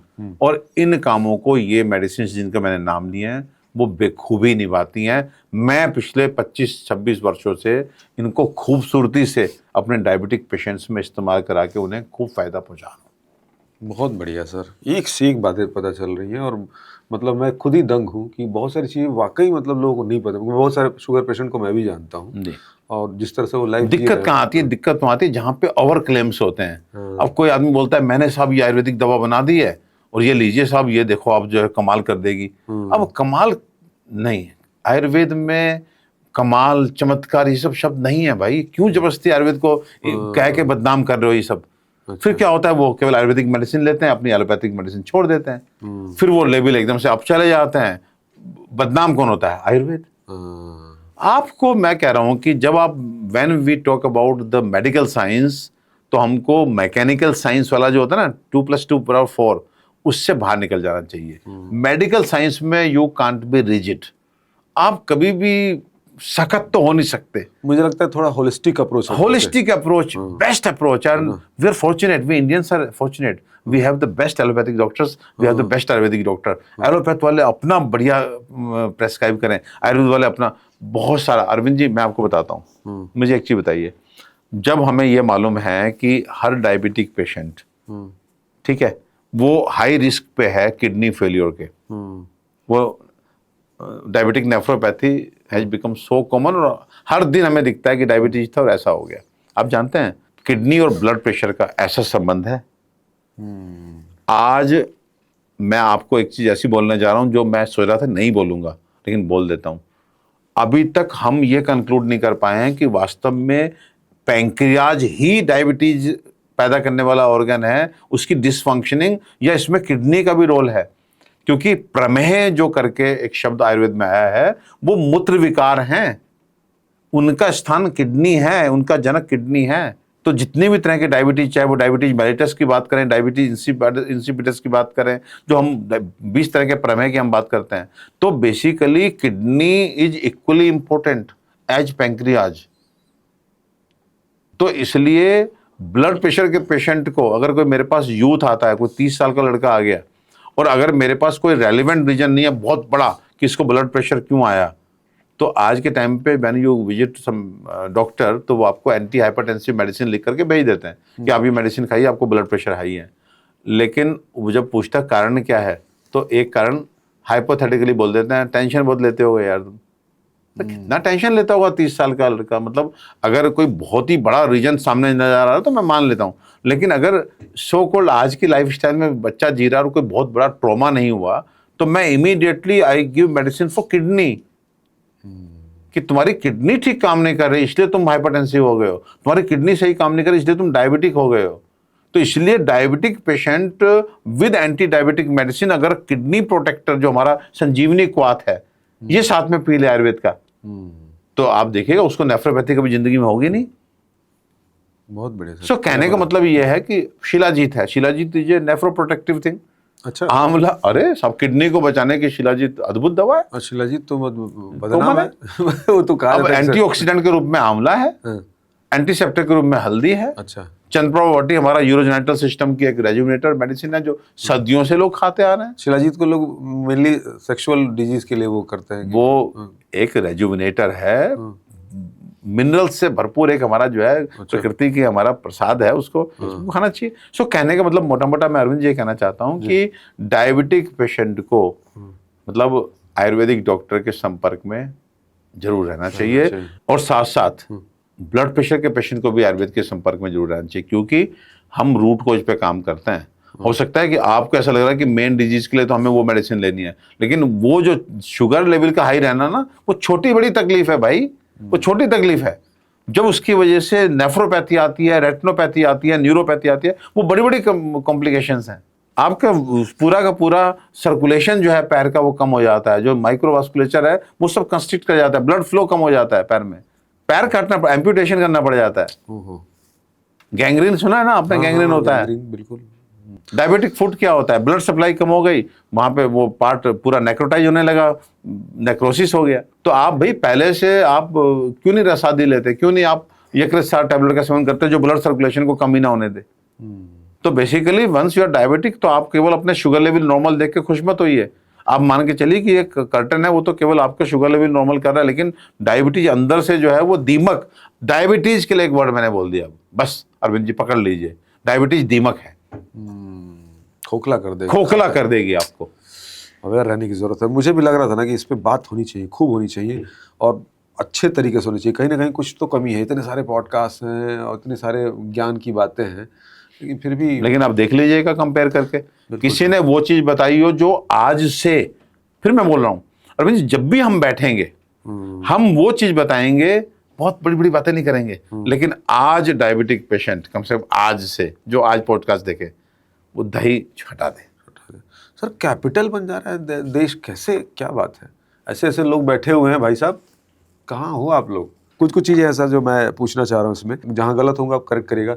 चावल या रोटी में सबसे ज़्यादा मुश्किल मतलब दिक्कत डायबिटिक पेशेंट के लिए? हाँ, हाँ। 5-10% जो राइस है उसका हाइपरग्लाइसेमिक इंडेक्स व्हीट से ज़्यादा है, गेहूं से ज़्यादा है। तो गेहूं और चावल अगर खाना है तो उसमें गेहूं थोड़ा सा अच्छा है, लेकिन फिर मैं कह रहा हूं दोनों ही, हाँ, लेकिन दोनों अच्छे नहीं है। हाँ, दोनों अच्छे नहीं है। जो खाइए, बाजरा खाइए, रागी खाइए, मोटा अनाज खाइए। हाँ हाँ, वही सबसे अच्छा आटा मैं पूछने जा रहा था, तो आप बता दीजिए। ये बताए ना, जौ का आटा सबसे अच्छा, सबसे अच्छा डायबिटिक पेशेंट के लिए। डायबिटीज पूरी तरह से रिवर्स हो सकती है अगर अपथ्यज है, यानी कि लाइफस्टाइल डिसऑर्डर के रूप में आई है, तो yes it is fully reversible. HbA1c कितना होना चाहिए? इन जनरल हम मान के चलते हैं 5.7 से नीचे हो, लेकिन 6 तक भी हम वरिड नहीं है, बॉर्डर लाइन डायबिटीज हम बोलते हैं, लेकिन डेफिनेटली 5.6 5.7 से नीचे होगा तो आप सेफ हैं। ठीक है। फास्टिंग शुगर या फिर एक पीपी होता है? फास्टिंग शुगर 110 से नीचे हो तो ओके है। जो पोस्ट प्रेंडियल मीन्स खाना खाने के बाद का जो शुगर होता है, पीपी शुगर जो आप बोल रहे हैं, 160 तक हमें ओके है। दोनों में मैं पूछना चाह रहा था कि इम्पोर्टेंट कौन सा है? दोनों इम्पोर्टेंट है। अब यहाँ पे भी एक अगेन अच्छा, कुछ इम्पोर्टेंट बात निकली, कुछ Yes. रामबाण निकला आपका। ये बहुत एक्चुअली ये बहुत विशाल विषय है। अरविंद जी, अब देखिए, कुछ लोग आके आपको बोलेंगे कि मेरा फास्टिंग शुगर बहुत रहता है, लेकिन पीपी मेरा मतलब खाना खाने के बाद वाला ठीक आता है। तो जानते हैं वहाँ कौन कल्प्रिट होता है? वो कल्प्रिट इन जनरल स्ट्रेस होता है। वो जो लीवर है वो ग्लूकोज को पैदा कर रहा होता है, वो पैदा कर रहा एक सिग्नल है। लीवर जब जब ग्लूकोज को पैदा कर रहा है तब तक सिग्नल है कि कहीं ना कहीं बॉडी टेंशन में, स्ट्रेस में। आपको जानकारी है कि नहीं जानकारी है उससे मतलब नहीं है। आप नींद कम ले रहे हैं, आप मान के चलिए आपका ब्रेन टेंशन में है, आपको पता नहीं लग रहा, आपको लग रहा है सब ठीक था, मैं तो खुश हूं, मैं तो शादी के चक्कर में कम सोया, लेकिन वो कम सोना मतलब ब्रेन के ऊपर स्ट्रेस आ गया। ब्रेन के ऊपर स्ट्रेस होते ही अब जब वेन एवर हम लोग किसी भी तरह के तनाव में हैं, लीवर से ग्लूकोज का प्रोडक्शन होगा उस तनाव को, स्ट्रेस को फाइट करने के लिए। तो इसलिए आपने बोला कौन सा इंपॉर्टेंट है, वो सिग्नल देते हैं। अगर किसी को ये समझ लीजिए कि शुगर लेवल, अब मैंने बताया था कि NIDDM के केसेज हैं, ठीक है, आपने खाना खाया और शुगर लेवल ऊपर गया, ठीक है जी, इसका मतलब है इंसुलिन रेजिस्टेंस के चांसेस हैं, क्योंकि जब ग्लूकोज स्पाइक होती है पैंक्रियाज से इंसुलिन रिलीज होता है। अब इंसुलिन रिलीज होकर वो बढ़ी हुई शुगर को तुरंत कंट्रोल कर देता है, लेकिन इंसुलिन रिलीज हो रहा है, शुगर कंट्रोल नहीं हो रही है फिर भी, तो इसका मतलब है सेल रेजिस्टेंस है। तो कब खाना खाने के बाद शुगर बढ़ने का क्या कारण है, उसके पीछे भी विज्ञान है, और खाली पेट भी शुगर हाई चल रही है उसके पीछे भी विज्ञान है। बढ़िया सर। अगर कोई एक आदत छोड़नी हो शुगर पेशेंट को, तो वो किसको आप सबसे ज़्यादा प्रायोरिटी देंगे? मुझे लगता है कि आलस को। रोज कितनी देर चलना शुगर पेशेंट के लिए ज़रूरी है? डिपेंड करता है तुम खाते कितना हो। अच्छा। मतलब मैं आपको अरविंद जी बोलूं कि आधा घंटा चल लो, और आप आधा घंटा चलने के बाद आके यहाँ पे जो खूब सारा मीठा खाओ, तो फिर आधा घंटा कम पड़ जाएगा। जो आदमी खाना पीना बहुत संतुलित खा रहा है, अनुशासित खा रहा है, मीठा नहीं खा रहा है, आधा घंटा उसके लिए काफी है। क्या बिना दवा के भी शुगर कंट्रोल हो सकती है? हाँ, हो सकते हैं, बिल्कुल। डिपेंड करता है कि आप कितना खाने पीने पे नियंत्रण कर लेते हैं, कितना अपनी जीवन शैली को अच्छा कर लेते हैं, कितना अपने तनाव से दूर हो जाते हैं, उसके बाद देयर इज चांस। फिर मैं कह रहा हूँ अरविंद जी, मेरे मुंह से कोई ऐसी बात मत बुलवाइए कि यस मैं गारंटी लेता हूँ आप ठीक हो जाएंगे। गारंटी कुछ नहीं होती। हाँ, आप या तो मेडिसिन के बिना भी कंट्रोल हो जाएंगे, या मिनिमल मेडिसिन से कंट्रोल हो जाएंगे। मैंने इससे मिनिमल हो सकता है आप आंवला हल्दी चंद्रप्रभावती से कंट्रोल हो जाए, हो सकता है आप मधु संगे दमन 2 कैप्सूल सुबह शाम जो हर्बल है उनसे कंट्रोल हो जाए। 30 दिन में अगर शुगर कम करना हो तो उसके लिए क्या क्या स्टेप्स होने चाहिए? हो सकता है ऐसा? अरे 3 दिन में भी हो सकता है प्रभु। हाँ। आप क्यों ऐसी बातें बार बार रिपीट करा रहे हैं मुझसे? अरे अपना खाना पीना तो ठीक करो, अपनी लाइफस्टाइल तो ठीक करो, आप थोड़ा सा आयुर्वेदिक मेडिसिन। अच्छा, एक और मजेदार बात आपको बताता हूँ। बताइए। जो ये आंवला हल्दी कॉम्बिनेशन विद चंद्रप्रभावती और मधु संगे दमन और यकृतसार कॉम्बिनेशन है, हमें अरविंद जी, आप मेरे क्लिनिक भी आ चुके हैं, जी जी। भीड़ आप देख चुके हैं, रात में 11:30 बजे तक की कॉलिंग भी आप देख चुके हैं। मैं कभी भी टाइम से नहीं आ पाता हूँ और आपको वीडियो कॉल करके दिखा देता हूँ कि देखो भीड़ देख लो, अब मैं आ रहा हूँ, बस आ रहा हूँ। बिल्कुल। सब पेशेंट ना हर दिन आके मुझे नोक करते हैं कि डॉक्टर साहब जब से आपने ये दवा जोड़ी है, जो शुगर हमारा 200 से नीचे नहीं आता था, अब 100 पे रहता है, अब 90 पे रहता है। तो प्रत्यक्षम किम प्रमाणम, प्रत्यक्ष देखता हूँ रोज रोज। अब मुझे किससे प्रमाण की आवश्यकता है भाई? किससे सर्टिफिकेट चाहिए मुझे? जब मेरा पेशेंट रोज आकर के मुझे बोलते हैं कि साहब मेरा 200 से नीचे नहीं जाती थी, 250 से नीचे नहीं जाती थी, 4 एलोपैथिक मेडिसिन खाने के बाद नहीं जाती थी, आपका आंवला हल्दी चंद्रप्रभावती मधु संगे दमन जोड़ने के बाद सर अब 90-100 रहती है, 90-100 रहती है। कुछ लोग आके बोलते हैं हमने अंग्रेजी खाना छोड़ दी। मैं बोलता हूँ चेक करते रहे ना भैया। अरविंद जी सब कुछ बस फ्लेक्सिबल हो करके। डिजीज दुश्मन है, लेकिन दिक्कत यह है कि 90% पेशेंट डॉक्टर को दुश्मन मान लेता है। वो नोट कमा रहा है, वो अधिक पैसे ले रहा है, वो ये कर रहा है, वो आयुर्वेदिक है, वो एलोपैथिक है, वो होम्योपैथिक है। अरे मत पड़ो इन सब चक्रों में भैया। डॉक्टर और आप, मतलब डॉक्टर और patient should be friend, enemy should be the disease. उसको मारो। हर तरह का जो सैनिक है कि कोई गदा में भीम है तो धनुष में जो है अर्जुन है, तो साहब भाला में युधिष्ठिर हैं, तो क्यों नहीं जब वो पांडव अलग अलग विधा के जो है पारंगत होकर के जो है सामने युद्ध जीतते थे, तो तुम एलोपैथ आयुर्वेद को क्यों नहीं साथ जोड़ सकते? लेकिन हाँ, पारंगत होने चाहिए, मूर्ख ना टकरा जाए, पता लगे कि फिर वो भाला उल्टा ही, पता लगे कि इधर से भाला चला और जाके अर्जुन को ही लग गया। बहुत बढ़िया सर, आज आपने वैसी बातें बताई जो मैं जैसा मैंने कहा कि बहुत सारे लोगों को नहीं पता होगा। और ये मुझे लग रहा है कि ये पॉडकास्ट थोड़ा लंबा हुआ लेकिन मुझे लग रहा है कि A to Z sugar, diabetes, मधुमेह को लेकर इस पॉडकास्ट में लगभग बहुत सारी बातें हैं। ये ज़रूर आप लोगों को शेयर कीजिए, बताइए अगर आपको लग रहा है, आपको अच्छा लग रहा है तो अपने जानने वालों को, अपने चाहने वालों को भी ये पहुंचाइए। लास्ट यहाँ पे विराम देते हैं कि every diabetic patient must visit Ayurvedic doctor. बिल्कुल, ये मैं भी मानता हूँ इस चीज़ को। और आप कहीं भी बैठे हैं, हम ऑनलाइन अवेलेबल हैं, आपको आने की आवश्यकता नहीं है। आप बेंगलोर बैठे हैं कि कन्याकुमारी बैठे हैं, हमारी सर्विसेज पूरे इंडिया में हम सब जगह दे रहे हैं।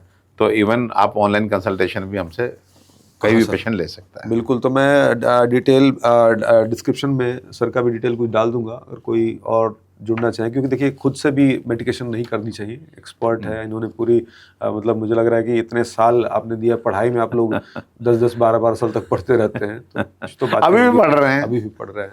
बहुत बहुत शुक्रिया sir, thank you so much. Thank you Arvind ji, बहुत बहुत धन्यवाद, बहुत जल्दी अच्छा फिर लगा मिलेंगे। थैंक जी। यू।